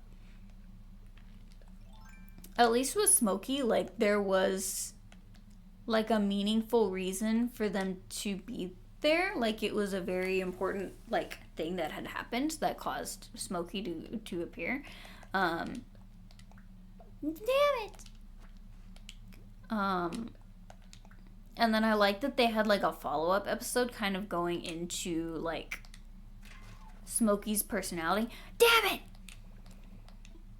Sorry, that was really visceral. I just know I don't have any more wood. Fuck.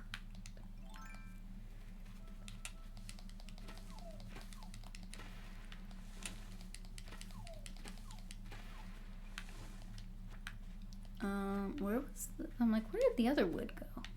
I don't know.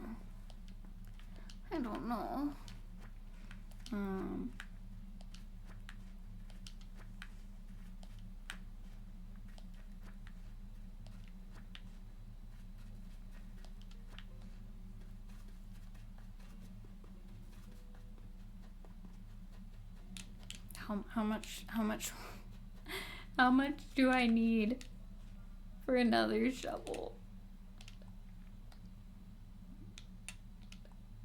One more. I mean, this is a good way for me to get more wood.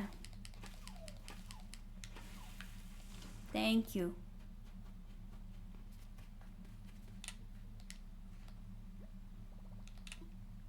Let's craft. Gimme.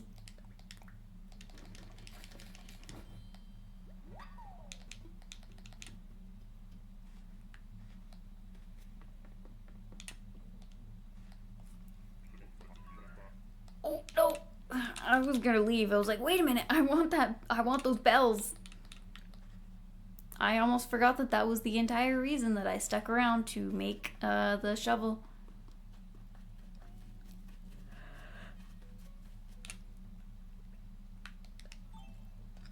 Damn it. Switch. Thank you. Yeah, SUF was very unnecessary, and my therapist described my reaction to the show as being like a very messy breakup. It just, I remember also like the show ending, and like I was like, I felt kind of like ick about it. Like I felt bad. Because I'm like, no, this is like a good, meaningful show, and like this is the way that they wanted it to end, and you know, trying to like give them like a lot of grace there, but also like I just that the tag episode was fun. I feel like that one was a good kind of like break or whatever. But it just didn't feel right.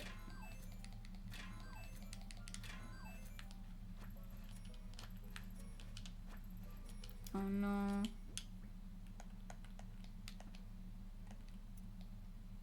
Okay, next one I think I have to go drop off all my bells again.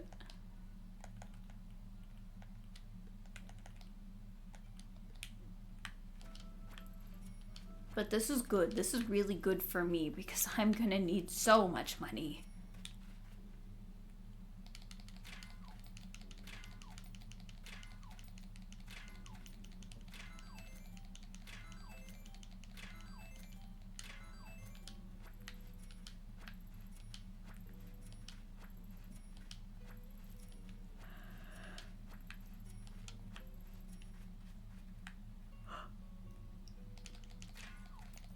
To go back to fan fiction, not to derail, but to go back to fan fiction, because I brought up like the terrible one, which by the way, damn it, that one that I was originally my first fan fiction that I ever read, I like stayed up late reading it, and then at a certain point I was like, I need to go to bed, and then I like close it and go to bed, and then I didn't like save the Pinterest post. So when I went back to Pinterest the next morning, it obviously was not there anymore, and I could not find it, and I didn't know what it was called. But I do think that is for the best, that I never found it again. But I feel like I should also go over some good fan fictions that I've read, because there are some. Personally, I can't, like, it's so embarrassing to like talk about, but also we are up till midnight playing Animal Crossing, so literally who cares? There is, and I don't remember who wrote any of these. I remember reading a few different, like, gaming YouTuber. How did you make it all the way over here? Fan fictions. I remember I had started one that was like a superhero theme, and there was like girls trying to get out of here, ready to go home. I remember there was a superhero one where it was like there's superheroes and then there's villains, and it was like kind of like a. I feel I don't like it for like the thing that intrigues me is not the whole like enemies to lovers. They're in separate teams, but they love each other. No, it's literally the like, yeah, heroes and villains are like separated as like a government conspiracy thing, and like all this and that, and there's like a secret organization that's trying that it's the government conspiracy that interests me. Just like with what is it, Resident Evil. The thing that I like about Resident Evil and drop, put away. Damn it.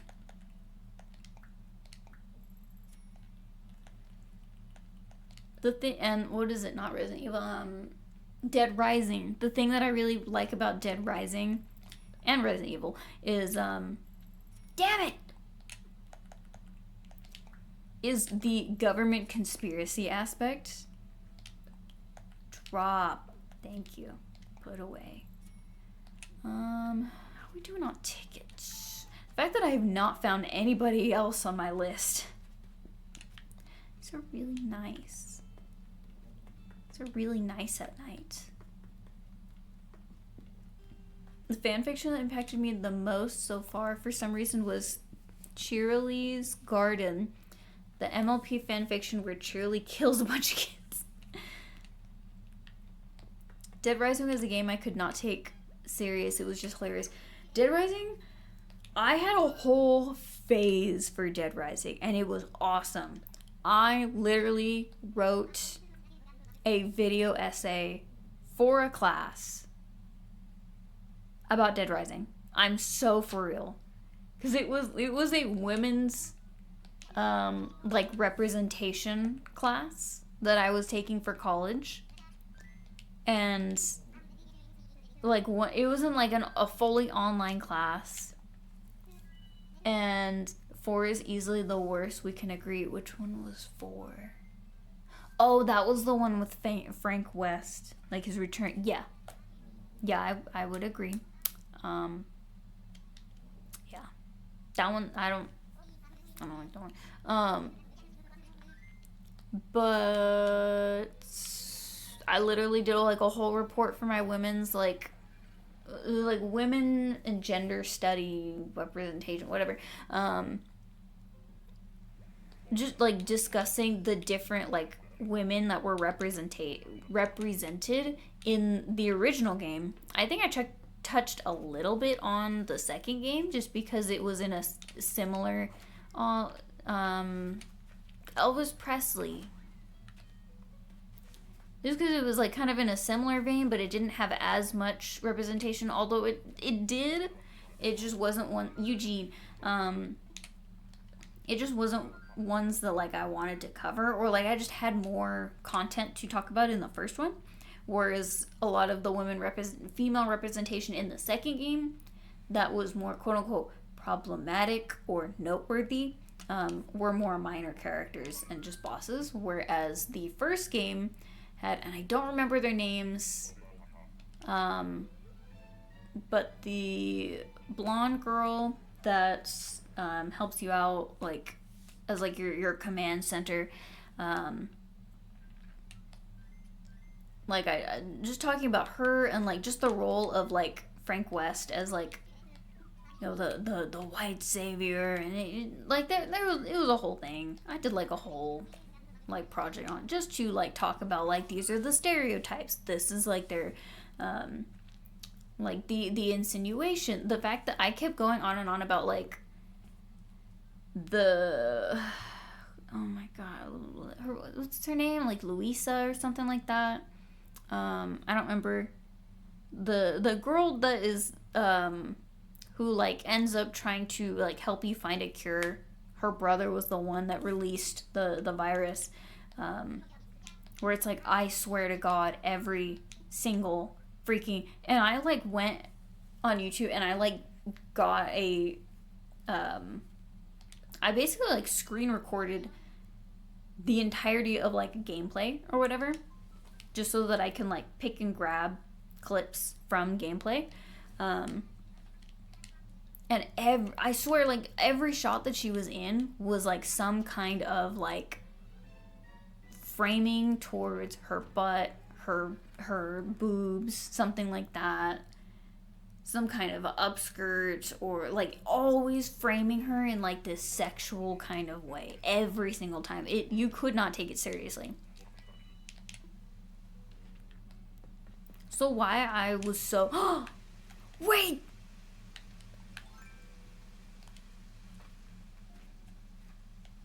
Oh my god.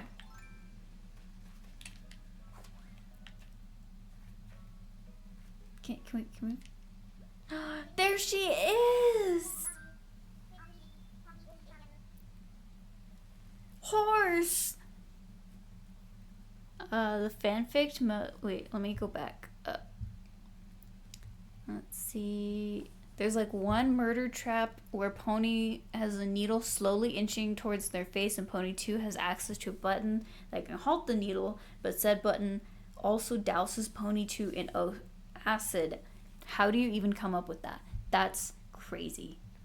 That would haunt me forever if I watched it as a kid. Fanfic motivated me to finally watch the Saw movies. I could not do those.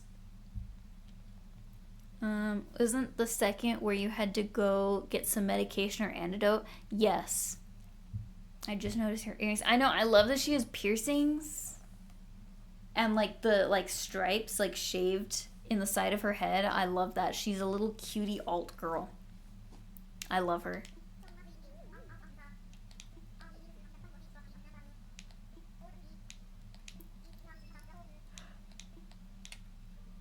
Girl, come here.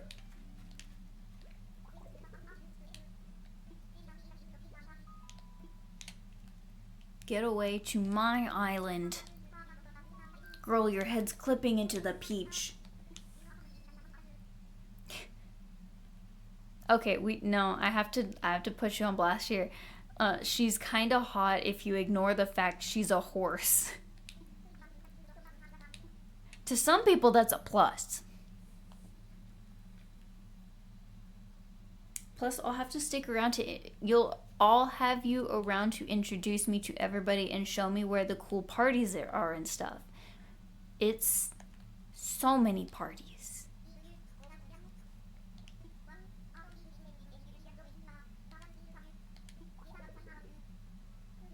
I'm a furry, but horses freak me out a little. I love the horses in this game, though. I feel like there are a lot of good horse options. Because I know I was also considering Savannah as my normal, but then I remembered Bee existed and then Eunice existed, and I love both of them. Alright, we have Renee. I would say that is a successful villager. I was getting a little concerned there. I was not sure that we were gonna make it. I was starting to wonder, I'm like, how long is this gonna keep going for? Given that I had so many repeats so far. And I'll probably want to... Real horse faces are too muscular. They are. They are kind of freaky. I don't blame you for that. Hey, let's go. Let's leave. Are you sure? Are you positive? I'm good. I'm good. Let's go.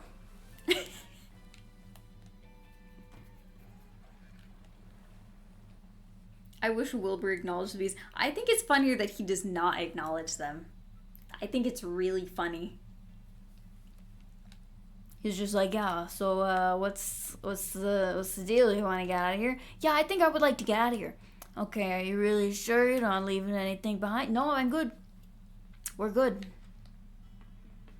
We are good.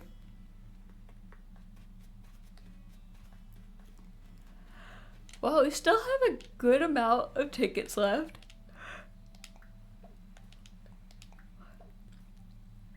I guess in reality, I haven't gone through that many tickets. It just feels like I went through a lot more than I actually did because it takes 5 million years to get through a stack. But there is still like a pretty good amount. I'm putting all of these in my pockets. That's enough for one bridge, which we can do.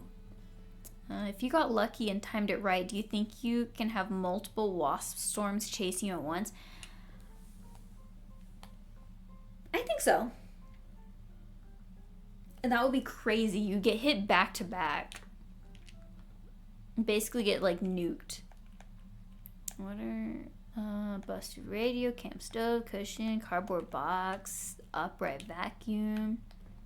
I should grab things out of there, but Tom Nook, buddy boy. I'll just do the incline first. I could do another bridge, but I'll do the incline first because I want another incline because I need a lot of inclines. Let's talk infrastructure.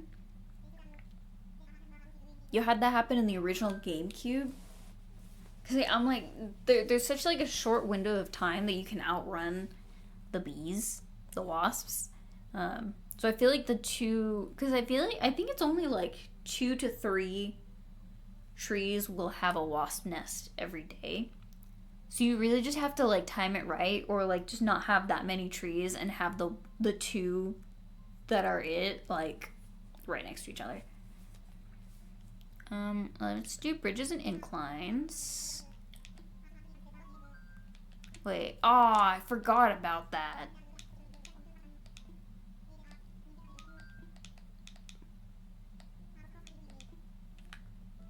I forgot I actually currently had another log bridge open right now.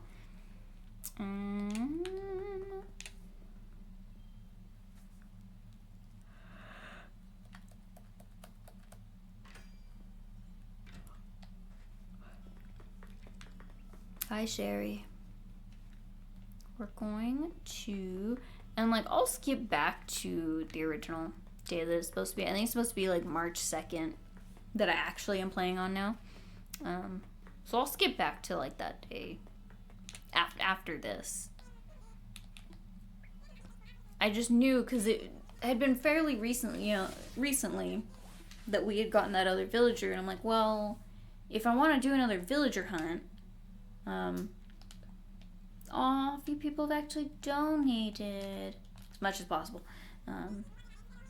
Felt like it was rare, of course. I no longer have a GameCube anymore, but I should definitely emulate the old Animal Crossing on my PC. I can't say I would condone emulation, but I can't stop you. Yay! Got our donation goal for a bridge. Yeah, I think I'm gonna stick with the log bridge and the wooden Zen bridge. It's a shame that I spent all of that money on the most expensive incline just to decide that I don't like it. But I just don't like the steel. I think the blue is cute, but I just don't like the steel. And if I'm gonna have blue for the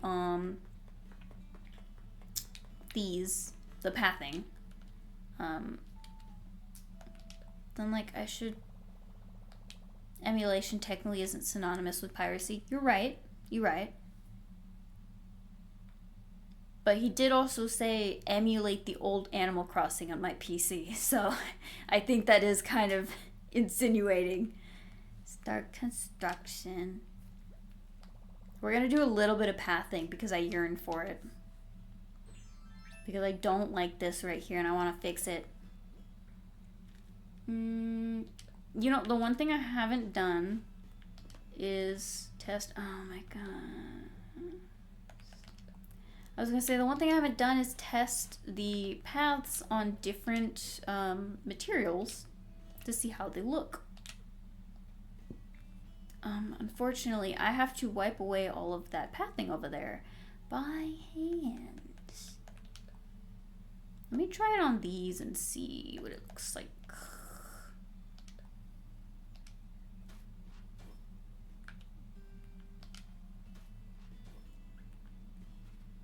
Okay, it's a lot brighter here.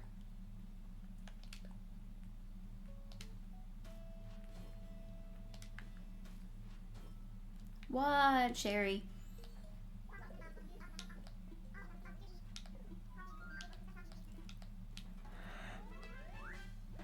Thank you, girl.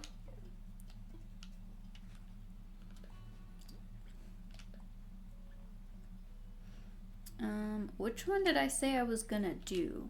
Because this, I believe, is the quilt. I think it was the quilt. Yes. Sherry is so silly. She's so silly with her pee-pee hands.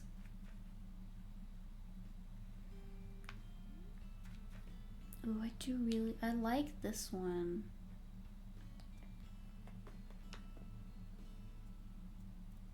I also like that one. I'm gonna request feedback. Do we like option 1 for the tile pathing? Or ignore that. Or option 2 for the quilt tile pathing? Because I believe this is actually labeled as a quilt. Please submit your answers. Funny little pee-pee monkey. I think 1. Space, what do you say?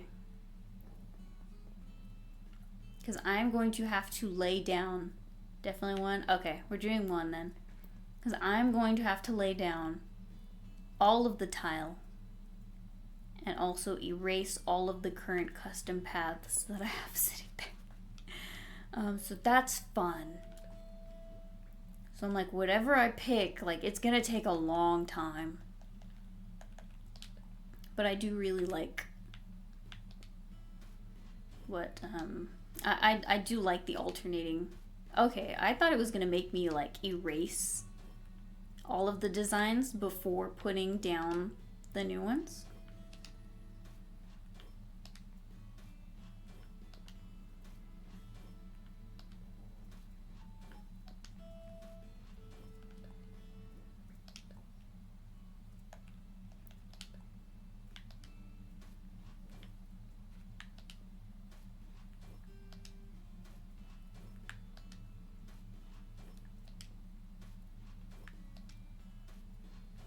God, is it crazy that this is like so therapeutic for me? I'm like, oh my god, I love this.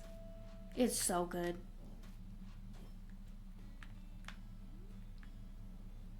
That's cute. I like that. Yuka is indigo.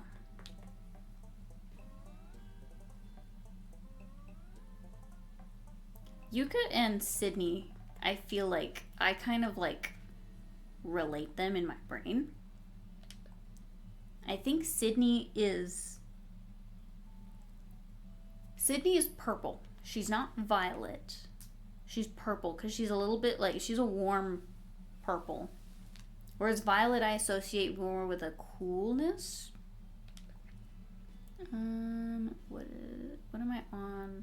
It is a little bit hard to differentiate. Okay, it is this one.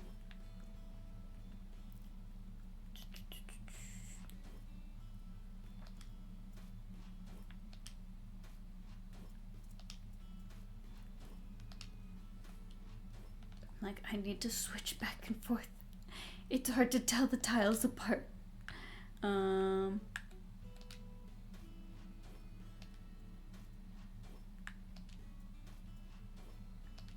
Yay!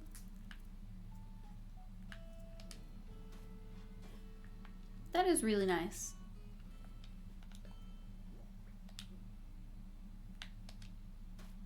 Damn it. Get that out of here. See, Yuka and Sydney could definitely be sisters. That's how I kind of see them, as like they're related in some way.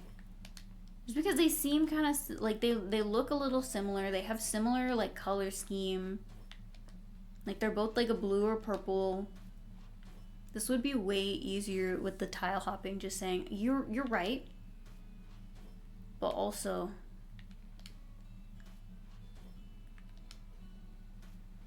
my brain gets confused very easily.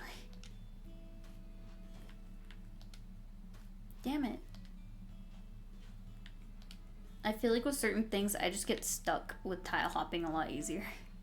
It is so handy when doing plants, though, like watering my plants.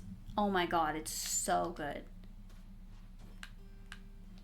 Because then I'll literally just, I have them just in line, so I'll just go down the line.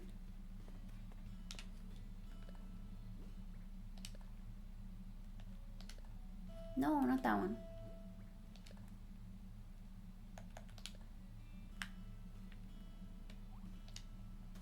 I guess we'll do tile hopping. I feel like there's just the weirdest little bit of delay. Just because it like takes a second for you to like slide into place there. And it's weird. It feels weird to move around in. But I do love that we finally have some kind of like grid-based tile hopping, because it was long overdue. Just because there's so many things that are tied to the grid. So it's like in games where you, the player, are not necessarily tied to it, it can be hard to abide by this not arbitrarily, like it is systematically established grid, but it feels arbitrary when you can easily just walk outside of the bounds of it and not be forced to conform to the grid system in your movement, but then also like certain things be stuck to it, like the placement of certain things. I have blue currently. I'm just gonna keep going with it. I feel like it's easier for me to just turn like this, just because I'm alternating.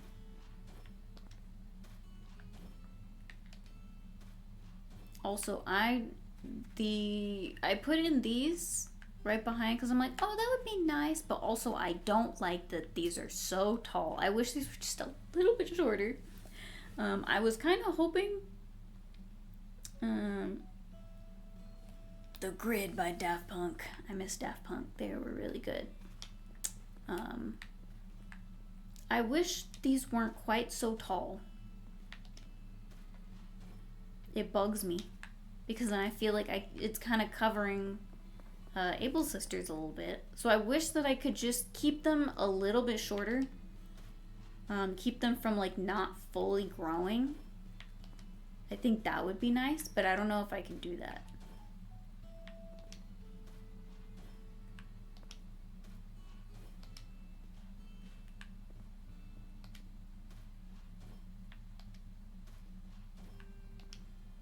No, stop. Thank you.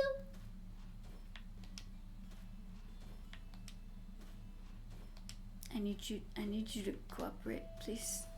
Thank you. See, the only weird thing about doing this is the corners that I have rounded off don't quite fit.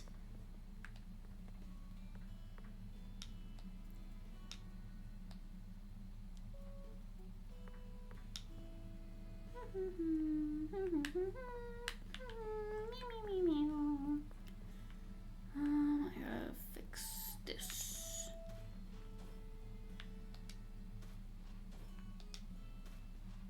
Thank God it's not gonna make me erase these. Yeah, so fun fact if anyone recalls, when we first started with like pathing and stuff, it was all the light dirt pathing. And then I was kind of trying to figure out how I wanted my color scheme to be. And then I said, what if I did like a cool pathing, like a cool colored pathing, and I was trying like the stone, and then I tried the arch stone. I was like, oh, that kind of has like a bluish, like a coolish tinge to it. So I replaced all of my dirt pathing that had covered most of the island so far with the arch tile pathing. And now here we are, covering all of our arch tile pathing with custom design pathing. Isn't that so fun?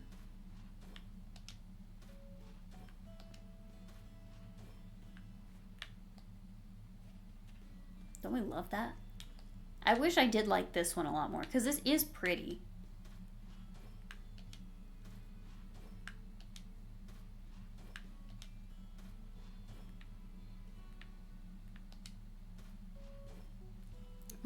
However, I'm like, does it still fit in the... It does, because I'm like, is the original pathing still there? It is. I just could not tell.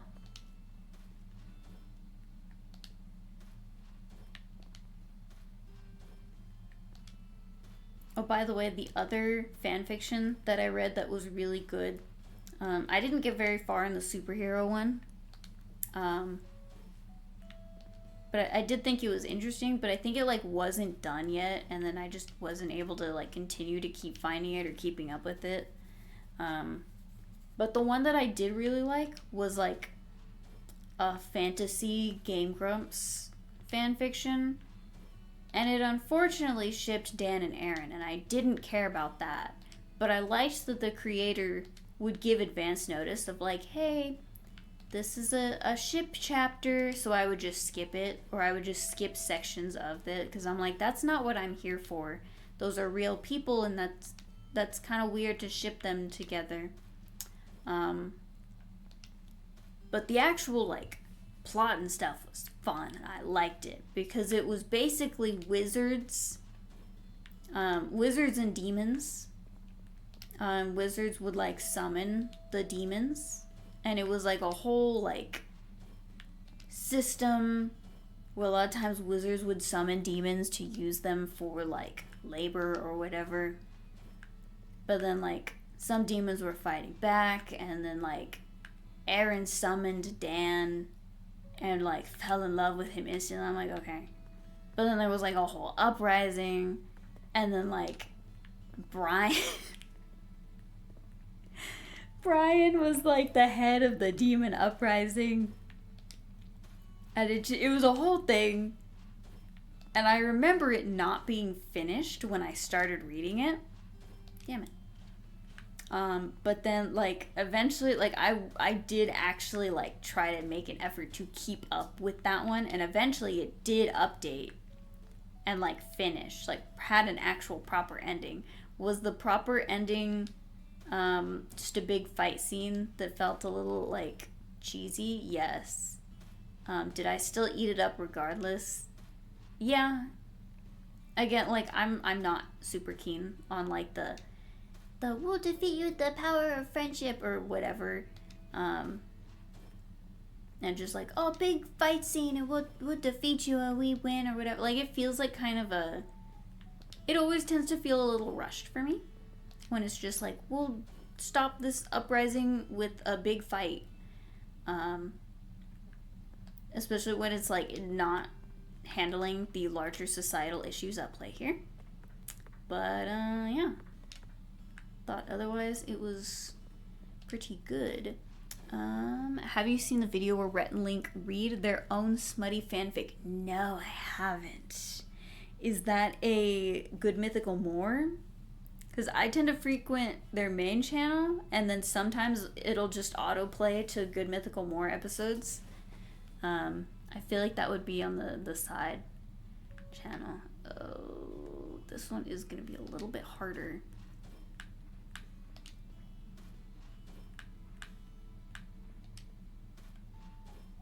Be a little bit harder to keep track of here because I can't see it as well.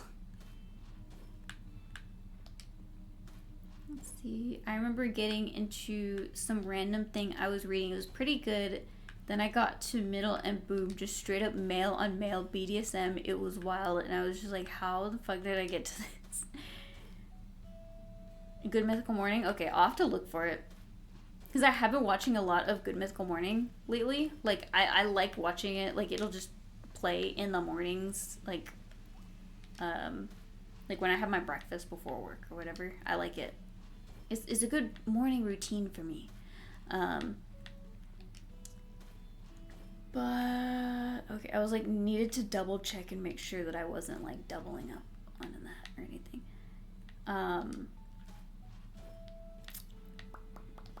What was I gonna say? Oh, I'm reading House of Leaves right now. So Space, when you brought up just like suddenly jumping to like hardcore action, it made me think of House of Leaves because House of Leaves will just do that. Like I'll just be reading and it's like, oh, the reading House of Leaves is torture. I really want to read House of Leaves, but I can't read. You should probably like work on learning to read first. But I will say, even when you do learn to read, it's gonna be a rough one. I gotta warn you. It's a rough one. Where is the rest of my pathing? There we go. It's hard. The amount of times where I'm like reading and reading and reading, I'm like, oh my god, this is so interesting, and then it just stops mid-chapter and is like, yeah, so I fucked this girl. I'm like, damn it! I don't care! I'm like, take me back to the description of the house with the impossible hallway. I don't care about Thumper. I don't care that you're having schizophrenic episodes at your tattoo job. I don't care about all the girls that you're banging. I don't care about the man who's hunting for you because you slept with his girlfriend from Germany. It doesn't matter. I don't care. There's literally this insane, like, thing that's going on. This insane narrative going on about a house with an impossible hallway and people like getting shot and going crazy and dying, and then it just stops mid-chapter and is like it'll switch. Sometimes it'll stop mid-chapter to be like, yeah, so today Thumper came into work. I'm like, oh my god. And a lot of times it'll be like, yeah, so I know this guy just possibly died. We don't know yet. Cliffhanger. But now we're gonna dedicate a chapter to Morse code. And I'm like, what? So it's hard. It's hard to sit through. Let me how do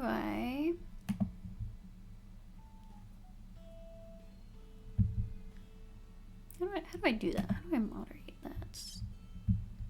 I swear I did last time. Click to reply a pin message.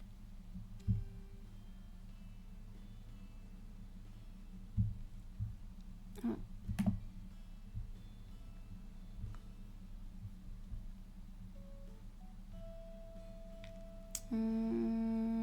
There we go.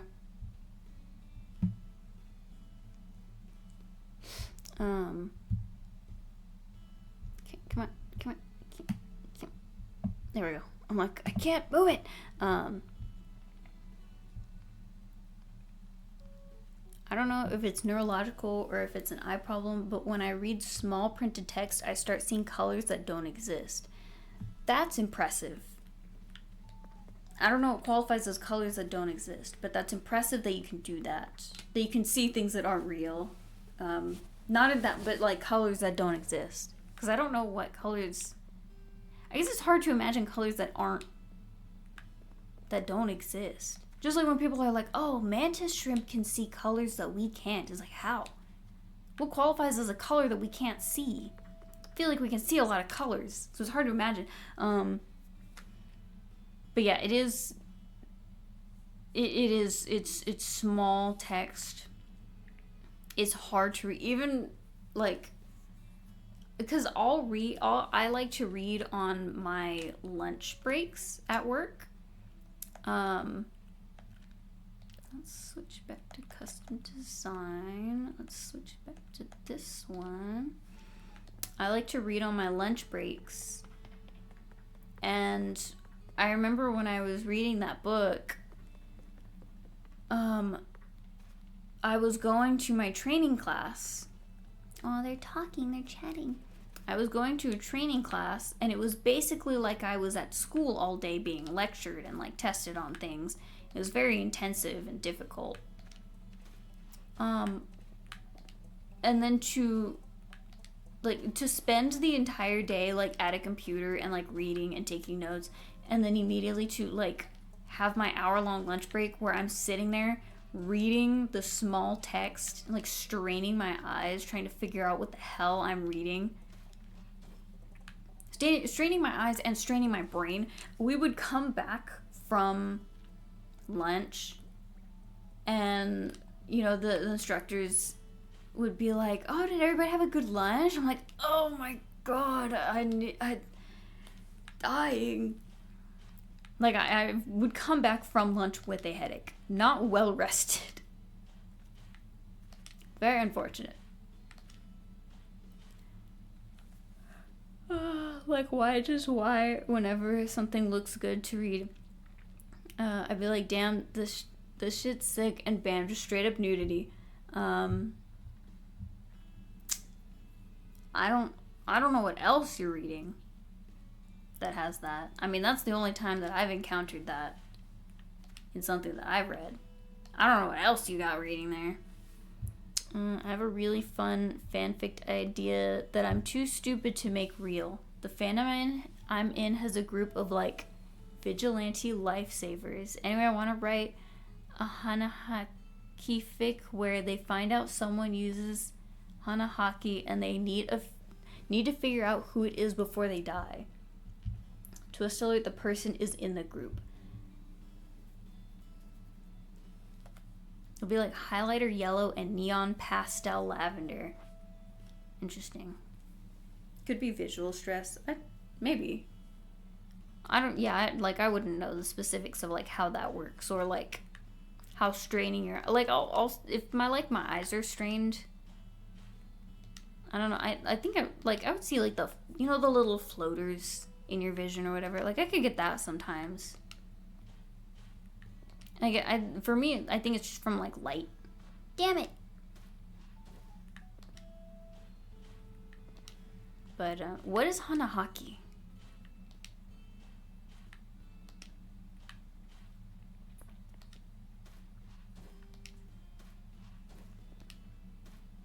Also, I must admit, I still frequently think about the YouTuber fanfiction that I had like kind of made the idea for like a couple years ago, I think. But it still is like frequently on my mind because it's so good and well written, and I want to make it real. But also I'm like, how on earth can I do that and still keep my dignity? Has something to do with light sensitivity and such.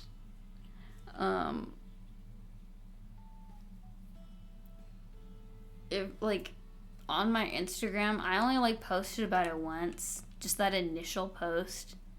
But you know, that back when I was like watching Salty DK Dan a lot, and I don't know why,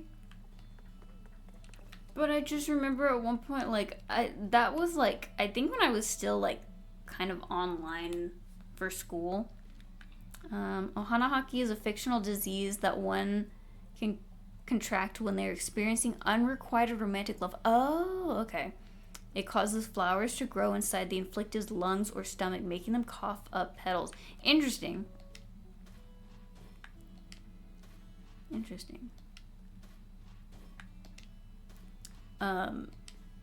Where I had made that like basically like creepy pasta dark sona or whatever for him, and I'm like, that's such a fun idea, but then I like kind of just kept thinking about it, and internally in my brain wrote like an ongoing 3-part series with like a big climax and Undertale music, and it's so good though, like the theming, the character exploration, like it's good. It's too good to use for a fan fiction.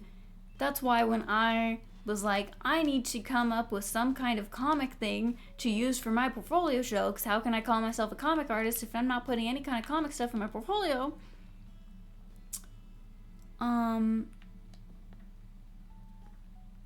I said, what if I just kind of like take some of the concepts and ideas of that fan fiction that I will probably never get to fully write and just put it into Fool's Errand. It's obviously not a one-to-one translation. Obviously. Vastly different. But I did kind of, at least initially, I think I'm going to make changes still. But I kind of, I'm just like, I don't know. Kind of based it off of like how I was writing Salty's character for that, but also kind of not. I wasn't originally, I don't know. I need to tweak it still. Let's go here. Not right there. I'm like, wait, was that? I was thinking that was the smoke from like Red's boat. It's not the house. There's a few different systems of how Hanakaki works and can be cured, but it's generally accepted that the only cures are either having your love become mutual or having a surgery that removes your ability to love. Damn. Loving somebody so much and so deeply that it is like killing you. And that the only way to recover is to have your feelings returned or never love again. That is crazy.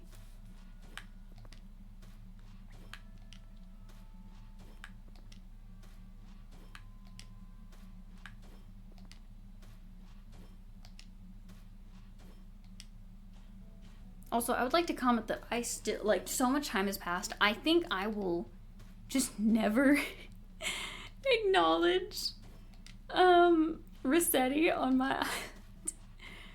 Because I keep thinking, I'm like, well, if he's going to give me a free day of, unlimited resets, I would want to take advantage of that. But also, I don't know what I would use it for. Because everything that I would potentially reset or clear out, I would rather just do it by myself so that I can just get the resources. The ability to not love would be interesting, but in terms of psychologically having feelings, I'd feel that way realistically and internally. Why aren't you dramatic?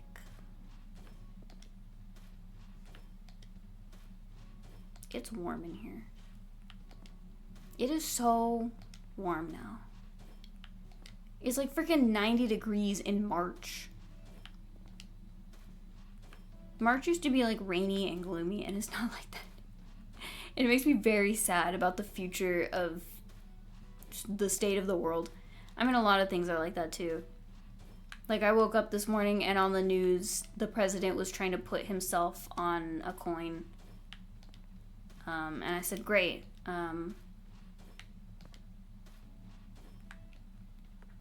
Great. Because that's what we need.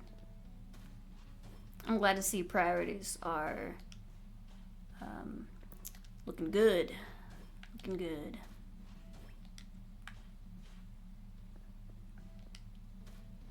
Oh my god, can you put in the right place, please? Thank you.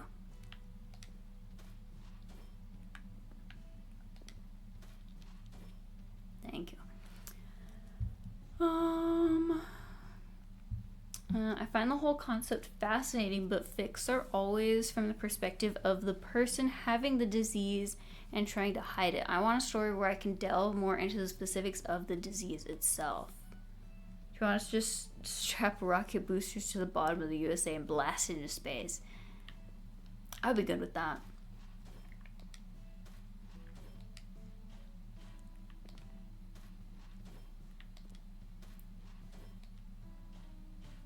I wonder, 'cause like, my new job is in what I will say is the banking field.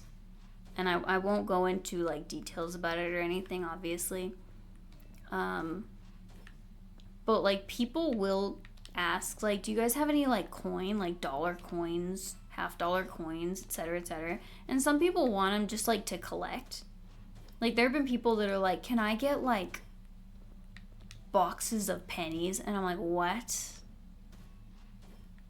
Because some people will be like, oh, they're not printing pen. When I was still at my retail job, people were like already freaking out about pennies. I'm like, oh, I want to keep my pennies.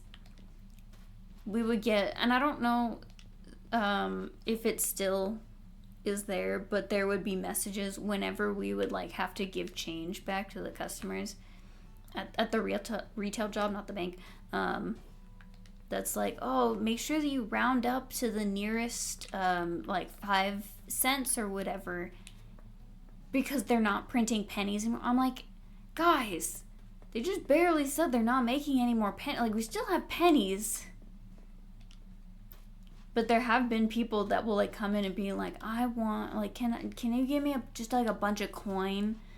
Or it's like they think that like, oh, because they're not printing pennies anymore, pennies are gonna get really like they're gonna be worth something. Like they're gonna be worth a cent. But I wonder if the president does actually go through with it and put his face on money. Are people gonna come in asking to like collect those? And I'm gonna have to resist the urge to badger them about it and be like, why? Why do you want that? Why do you want to spend your money to swap it out for money that is ugly? Depending the year of penny, like if one is made in 1930s, I believe it was made out of a different material because World War II required the material needed for that specific penny made from that specific material. I forgot it was worth 10K or something. I don't know if those are around, and also there's no way of me knowing because they are pre-wrapped in sets of like 50 cents. So if you want to come in here wanting a bunch of pennies to see if you have, if we have one in that roll worth 10K, buddy, I could also just introduce you to gambling. That would be a similar vein. You could just take up gambling. Speaking of gambling, I'm going to the mall tomorrow and I will be buying another blind box. It is my drug at this point. I mean, honestly, it just... I like the Little Peach Riot series that they have in the Pop Mart vending machine at the mall. That was my first and so far only blind box that I have been intentionally getting myself. I got a really good one the first time, and then the second time I got one that I did not want. But I currently have 2 out of the 3 girls. So I'm hoping that the next one I can get is a Poppy so that I have a full set, one of each of the girls. But also the Gigi I got is Gigi brushing her teeth, and I don't like that one. So it's like, if I get another Gigi, I hope that it's Gigi Star because I like that one. But if it's any of the other Gigis, I will be very upset. I'll be really sad about it. And I'll probably cry on my Instagram and beg for like pity points or something.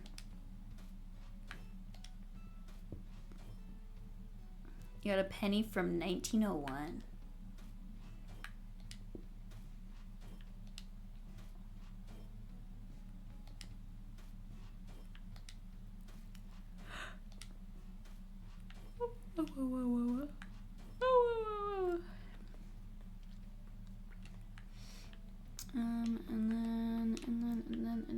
And then right here. Dell, what are you doing? I I should talk to you, Del, but I'm not going to because I'm busy doing my paths.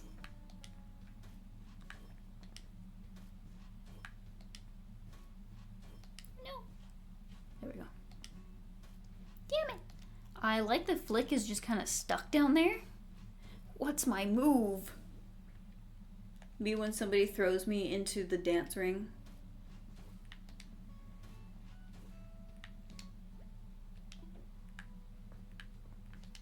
Me when I'm a Pokemon and I can't remember one of the moves that I used to know because my trainer replaced it with a different one.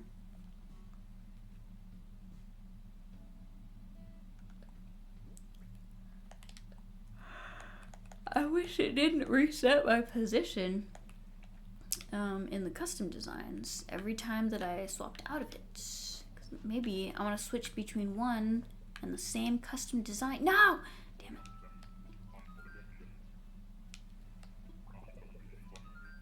I'm kind of busy. I'm sorry. I feel bad because I do really like Del, but also I'm kind of busy. I'll have to get him a present next time.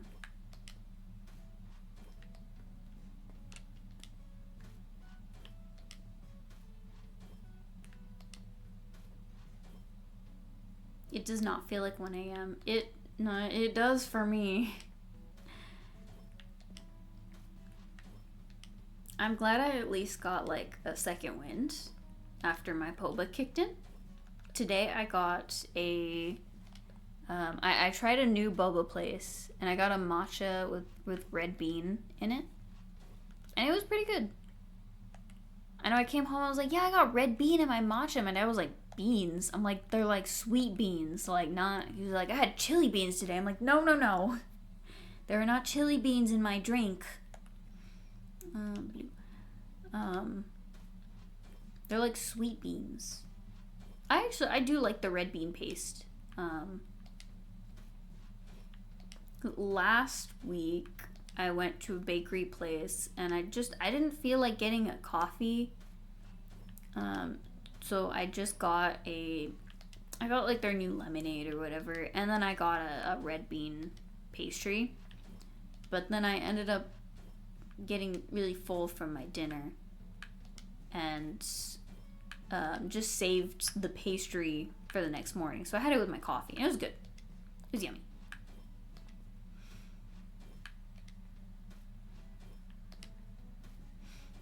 It was yummy nummy.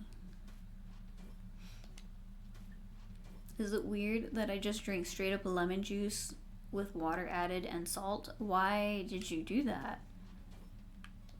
Don't you have like intestinal issues and you're drinking straight acid and salt? I don't know if that's good for you. I don't feel like that's good for you. I think you should not do that.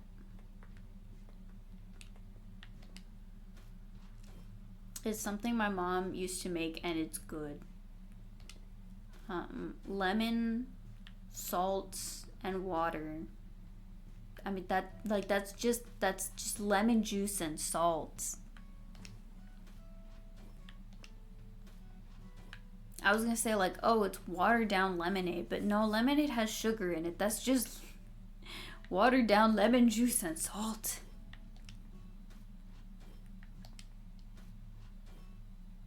The other day we had tacos for dinner and oh my god, I was like, I want a beer, a Corona Premier with lime juice. Damn it. And salt on the rim. Oh my god. Oh my god. I wanted it so bad. We didn't have any. I couldn't have any. I was disappointed. Lemon is shockingly good for your stomach. I mean, it's just like I know there's like vitamins, minerals, etc. It aids digestion. I mean, it's acid. So I suppose it would assist in breaking down things considering the acid. Hey Marina, can you not stand in the way, please?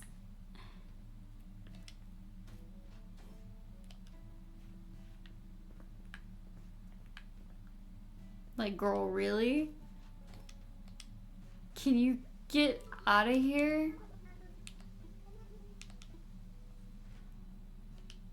Dude, I'm looking into this visual stress thing and like, yeah, it seems like it's exactly what I have. You WebMD'd it. I got points.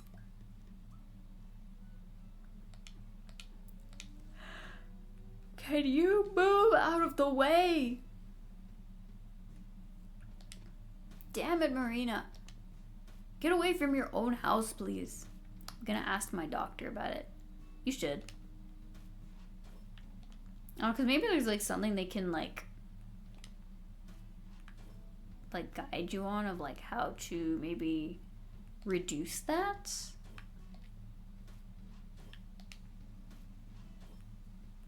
I know that like I feel like a lot of people will be like, oh, get like blue light glasses or whatever, but like I don't know if those actually do anything for like computer eye strain. I've heard they don't actually really do much for you. That's pretty. I like that.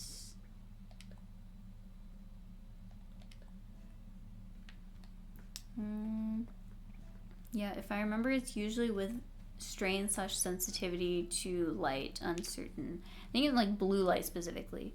I also struggle a lot with stripes. If someone is wearing a shirt with black and white stripes, it basically flashbangs me. That's interesting. I hadn't heard of that before.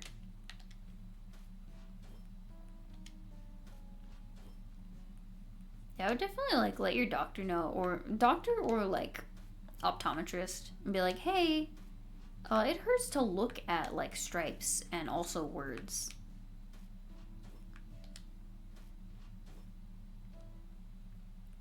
You thought it was normal for? I mean, that's kind of the thing that was like, when that's just how it's been, like that's all you've ever known, then it just seems like, oh yeah, that's just normal.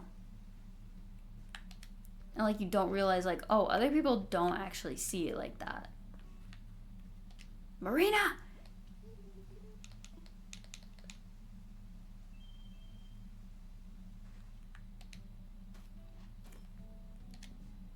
Just like I apparently have, what is it, astigmatism, and apparently like you like lights are kind of like blurrier at night.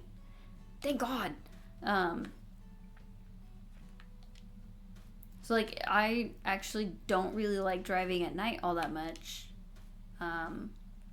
because the lights are kind of like more blurred for me than they are apparently for other people. Like I remember seeing a picture online of like, this is what lights look like for people with and without astigmatism, and I'm like, what do you mean people don't see the big blurry like lines, like streaks from lights? What do you mean?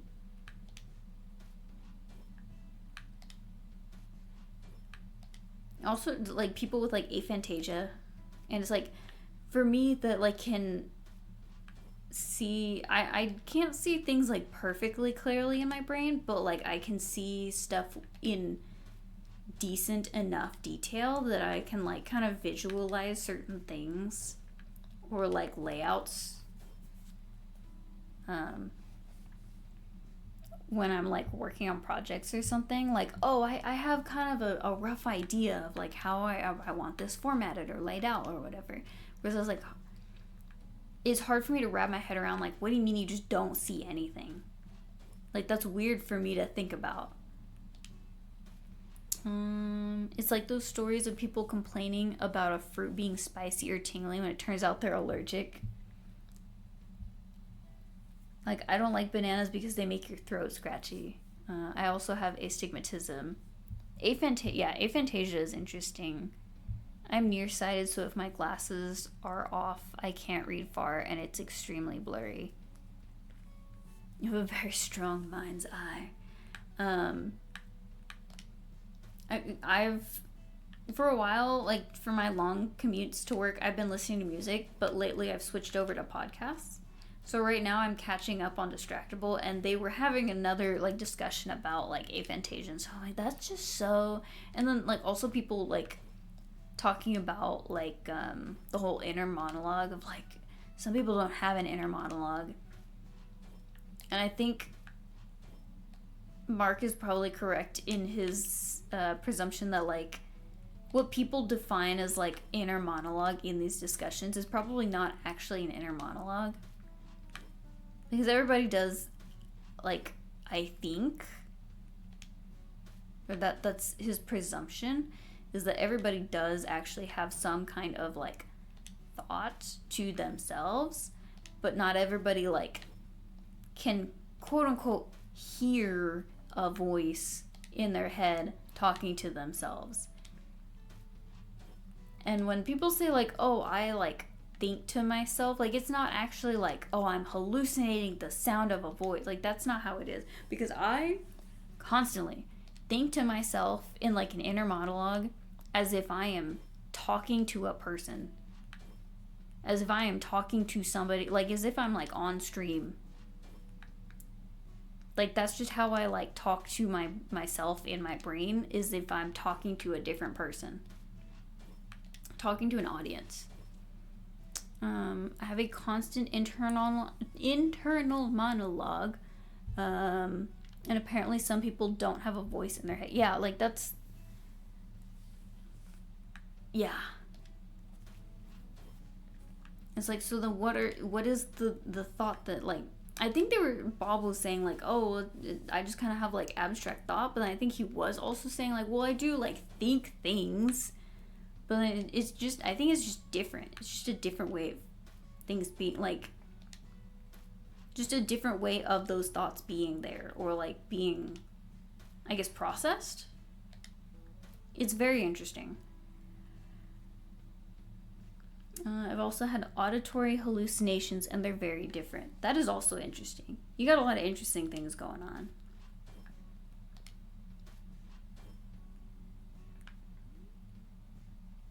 Pretty! Yay! This is actually pretty nice. I wish, the one thing that gripes me about custom designs is that they don't make a sound when you walk on them. Actually, it does make a little pat, pat, pat, pat, pat. So I guess that's okay. But it's just on the tile, like you can hear it a lot more. And I miss that. I am a stew of just conditions. You're a hearty stew. I like that.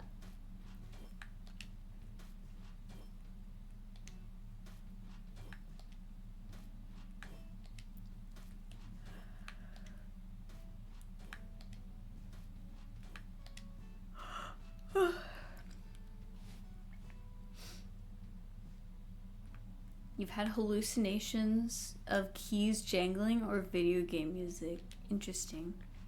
I will say, if I start watching like a new YouTuber, and I like, usually when I find like a new YouTuber that I like or that I'm interested in, I'll watch like a bunch of their videos like back to back. Like when I first started getting into like Quentin Review's whole catalog, because I want to make like a video, like a lore video for like all of the stuff on his channel. That's a secret, don't tell nobody. You know, I started watching like a bunch of his videos back to back, and I would like be working and then just have like all of his stuff playing, and then occasionally stop what I was doing. Like if I was drawing, I would stop what I was doing so I could go take notes in my Google Doc. And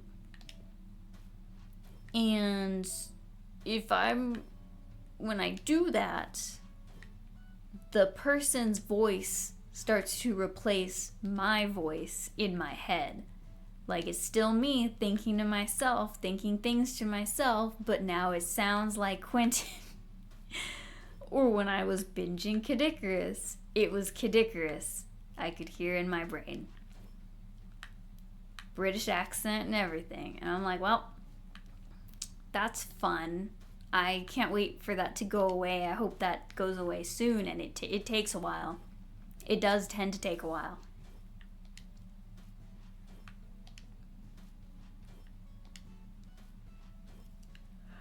Also, it's not common at all. They first started a few years ago, stopped for a long while, and they only came back again very recently within the past 30 days. I wonder why. I wonder what the trigger was for them to come back. That might be another thing to go over with your doctor.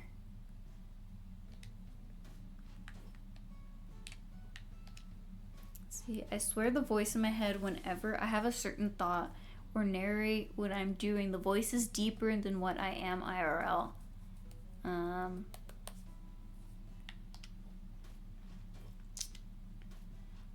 What is it that they say? Where it's like, your voice sounds deeper.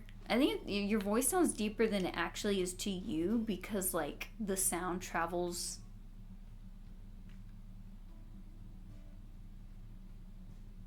Like, because it has to, like, travel. Like, it travels different. I don't know. Or, like, your voice sounds different to you versus how it actually sounds to other people. Just because, like, when you talk, it's just, like, going out to the person. It's nothing obstructing it. But I think when it goes to you, like, it passes differently. Something about sound conduct. That's what, yeah, I'm like, it's through your bones or, like, because it's going through your vocal cord. I don't know. Something like that. Something weird like that. Yeah.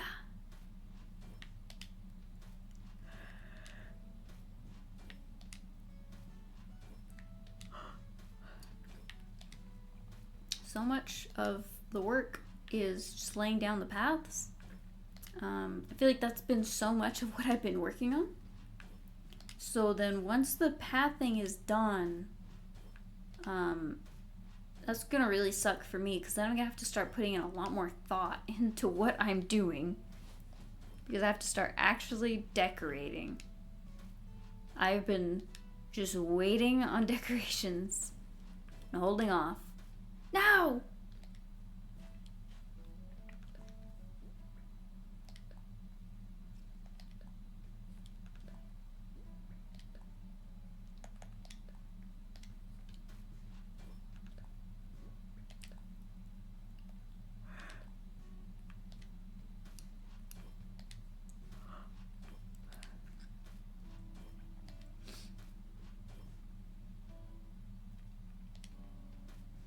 The video game hallucinations are easy to fix. I just gotta stop playing that video game so much.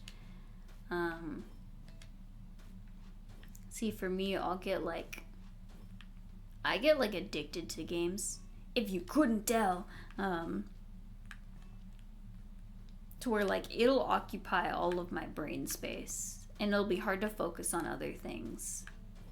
And like, for me, because I'm such like fan fiction writer brained, I work on, or I like start playing a game and then my brain is like, let's start visualizing like your own written like fan fiction about this. Not like written form, but I'm like, I play Animal Crossing and then I'm like visualizing like scenarios with all the villagers and like, oh, if this was like a TV series or like comic series, like, or something like that, like, what are the daily shenanigans that you would get into with your villagers here and the different village or like personality types and like all this and that, like what would happen, what would go on. In high school, I was so quick to make AUs about everything using like the same few characters from my main like series that I was working on. I feel like it was so frequently. I had so many different like new story ideas that started off as AUs with the same few characters from the same thing. And then I would just like tweak it and adapt it and be like, it's this new series idea that I had. But everything I did like started off as an AU and then I would tweak it and adapt it into like an original thing. It's not like a bad thing, but just every single time.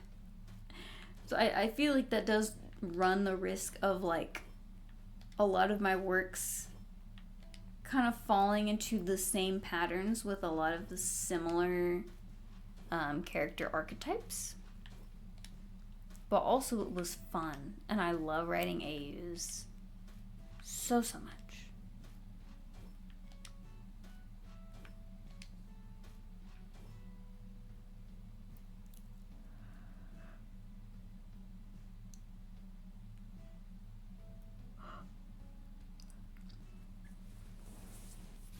Oh my god. Ugh. This morning I woke up and it was like my calf like had a cramp so bad. Like it got tight so bad. It hurt. It was killing me. My alarm is like just going off for like minutes, and I'm like trying to massage my leg, like in so much pain. And I think I like pulled the muscle or something, because it has been hurting the entirety of today. It's like still like it hasn't been hurting bad all day, but it's definitely been like sensitive all day when I've been like standing, because Freddy Five Bear at my job, we do have like chairs at our workstation. Like our desks are like high, so we do have the option to stand or sit. A lot of people, like most of them, will just sit all day most of the time. But I am so accustomed to my retail job of standing all day, especially like running around all day physically, pushing carts, etc., that when I've like, they would offer me like, oh, do you want a chair? Do you want to sit in the chair? Or like I would go to training and I have to be at like sitting at a desk all day. Can't do it. It's very hard. Even when I was at school all day, like we had like tall tables that we were at, and just put that there. I'm like, who the heck is in my flower beds? It's Rhonda.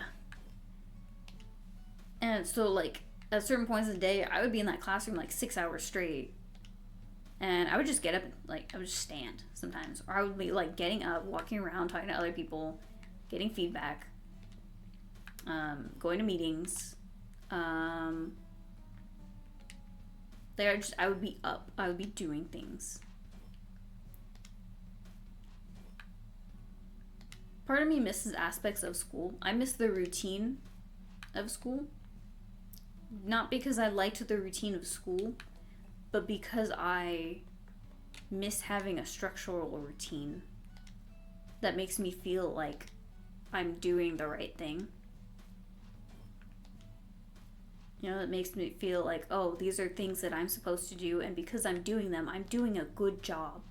I'm doing the right thing by doing the things that are required of me because I'm told that I have to do this.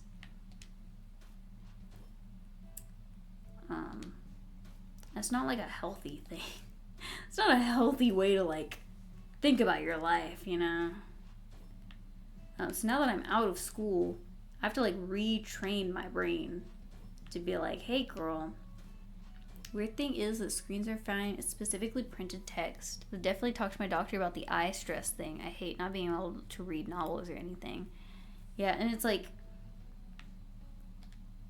you could, you know, like, oh, there's like audiobooks or whatever. Damn it! It's like, oh, there's audiobooks, but it's like not everything is accessible as like an audiobook. You know? Not everything is offered that way. Especially for something like House of Leaves that we were talking about earlier. That is a very difficult thing to put into audio form. I don't think you could feasibly do that.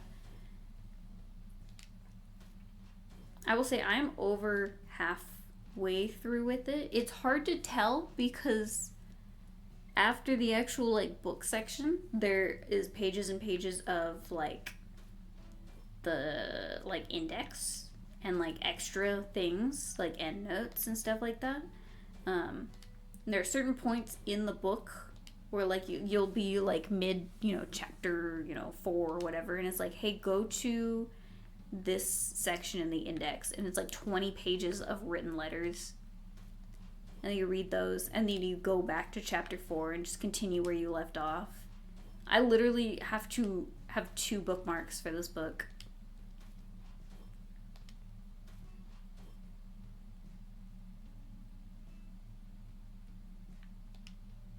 It is interesting though, but also I'm like kind of really fatigued by it because I've been reading it for so long and it's just such a headache to read and hard to read. Before that, I was reading, God, what was it? Have you heard of My House Wave? I have. I remember watching an informational video about it a long time ago. I don't remember any of the content of it, but I do remember it.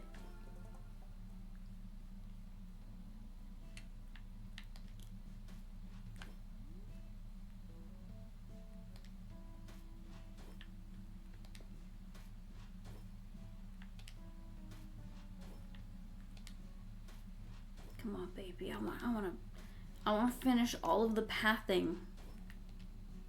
And then we can call it a night. We're almost there. That's one got me interested in House of Leaves. And I don't remember where I had heard of House of Leaves before. I think it must have been like a podcast or something. Because I don't remember my house. I don't remember taking away from that video, oh, House of Leaves. That's interesting. Or that sounds interesting. I think I had heard about it on like a podcast or like a video I was watching or something. And just hearing that like, oh yeah, that's the book that has like crazy, like you have to turn it upside down and stuff like that. So I'm like, oh, that's interesting. And then I got it for Christmas from a friend because he had told me in advance that like, oh, he was reading it. Damn it. And then when he came over for Christmas, he gave me the book because he had finished it. Or at least I presume he had finished it. And he did tell me in advance, he's like, just to warn you, there's like 2 stories going on. And one is really interesting and the other I do not care about. And I remember thinking when he said that, I'm like, oh, that's weird. Like, I don't know, maybe, we have different tastes. I might like, I might have it flipped. I wonder which one's which. And then eventually I figured out. I figured out what he was talking about, and I think I agree with him. Because, yeah, I find the Davidson record very interesting. Very interesting. And there's so much, just different perspectives and insights and all this and that. And I just do not care about what Johnny's going through. I do think it's interesting in the later sections where I'm at right now. Just because, he's really going through it right now, and it's getting kind of weird for him. And I don't know what's going to happen to him. But I also just don't really care.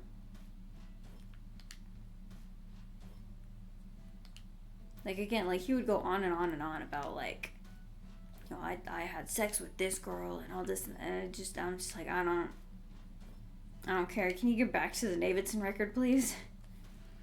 Whenever I hear stuff about the book, it's always from the Davidson part. Yeah, because that's the actual interesting part of the book. Because that is, the real meat of it.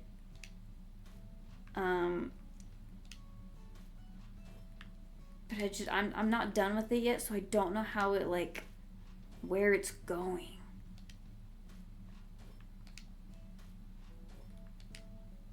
Damn it.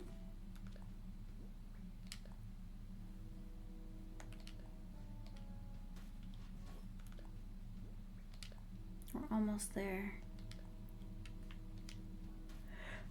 We're almost there.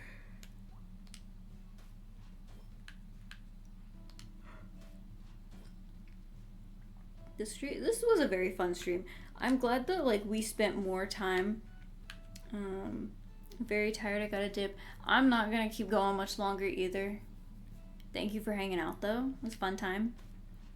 I'm like, I just want to finish this pathing and then I'm done. Just so I can call it done. But have a good night. I'm glad that we like spent a good amount of time villager hunting this time. Because I feel like last time I did not spend a lot of time on it. And then I was just kind of like, okay. I'm so excited to write half a paragraph in my fanfic and then pass out. Hey, any progress is good progress. I'm the vampire just observing the stream because you're not like an Animal Crossing person, so you're just kind of here for the ride.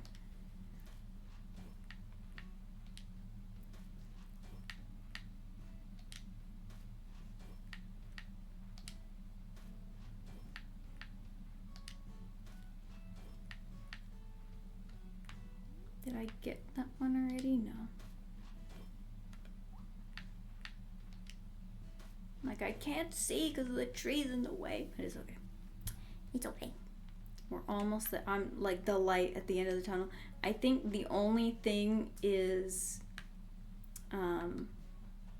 that section over there by the incline does not connect to anything. There's no pathing over there yet because I have not figured out what I'm doing with that area yet. Maybe I'll do like it's kind of like a natural like park type thing. I have all of these, like all the produce and everything growing up here. I think that was interesting, but also now I'm looking at it and I'm like, I don't think I want that there. I think I want to just move it to the section over here and just put an incline connecting things and all that.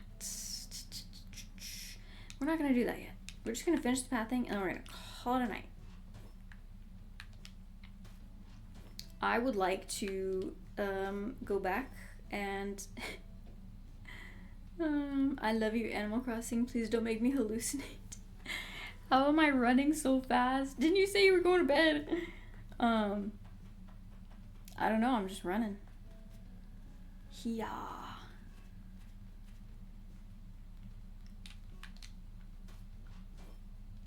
Not yet, nerd. Okay. Okay. I'm just gonna go with this. Am I tweaking or is that like it is like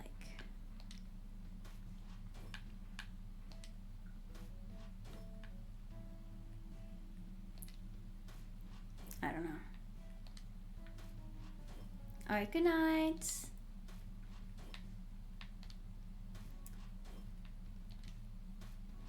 Last one.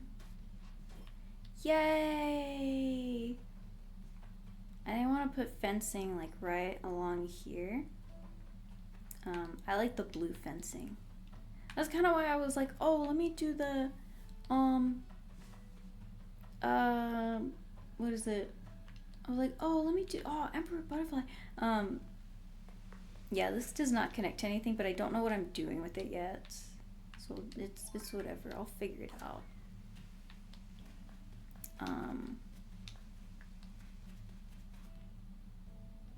Yeah. I need to get leaf on an island to put more bushes. You know, I was not sure about this, but I actually do really like this.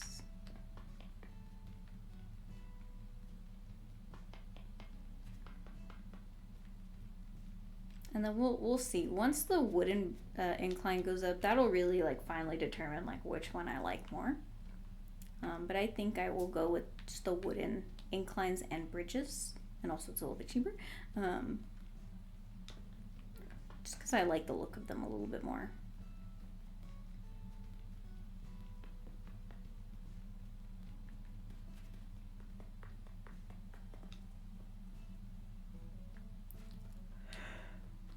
Alright. We had a successful villager hunt. And we finished all of our pathing today. Thank you guys so much for being here, for watching.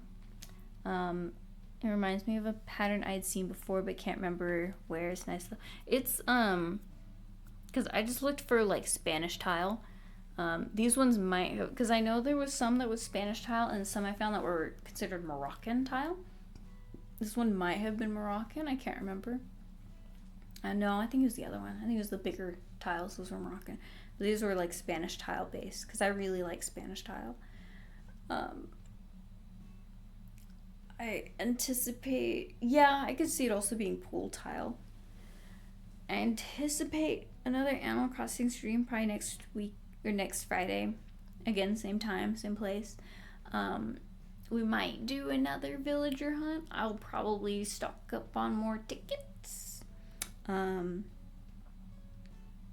Just because I do have fun villager hunting. I like when we actually get the villager eventually. And then depending on how long it takes, because I plan to just do like one dream villager a stream. You know, like if we get somebody early on, then maybe I would get, you know, another person if I could.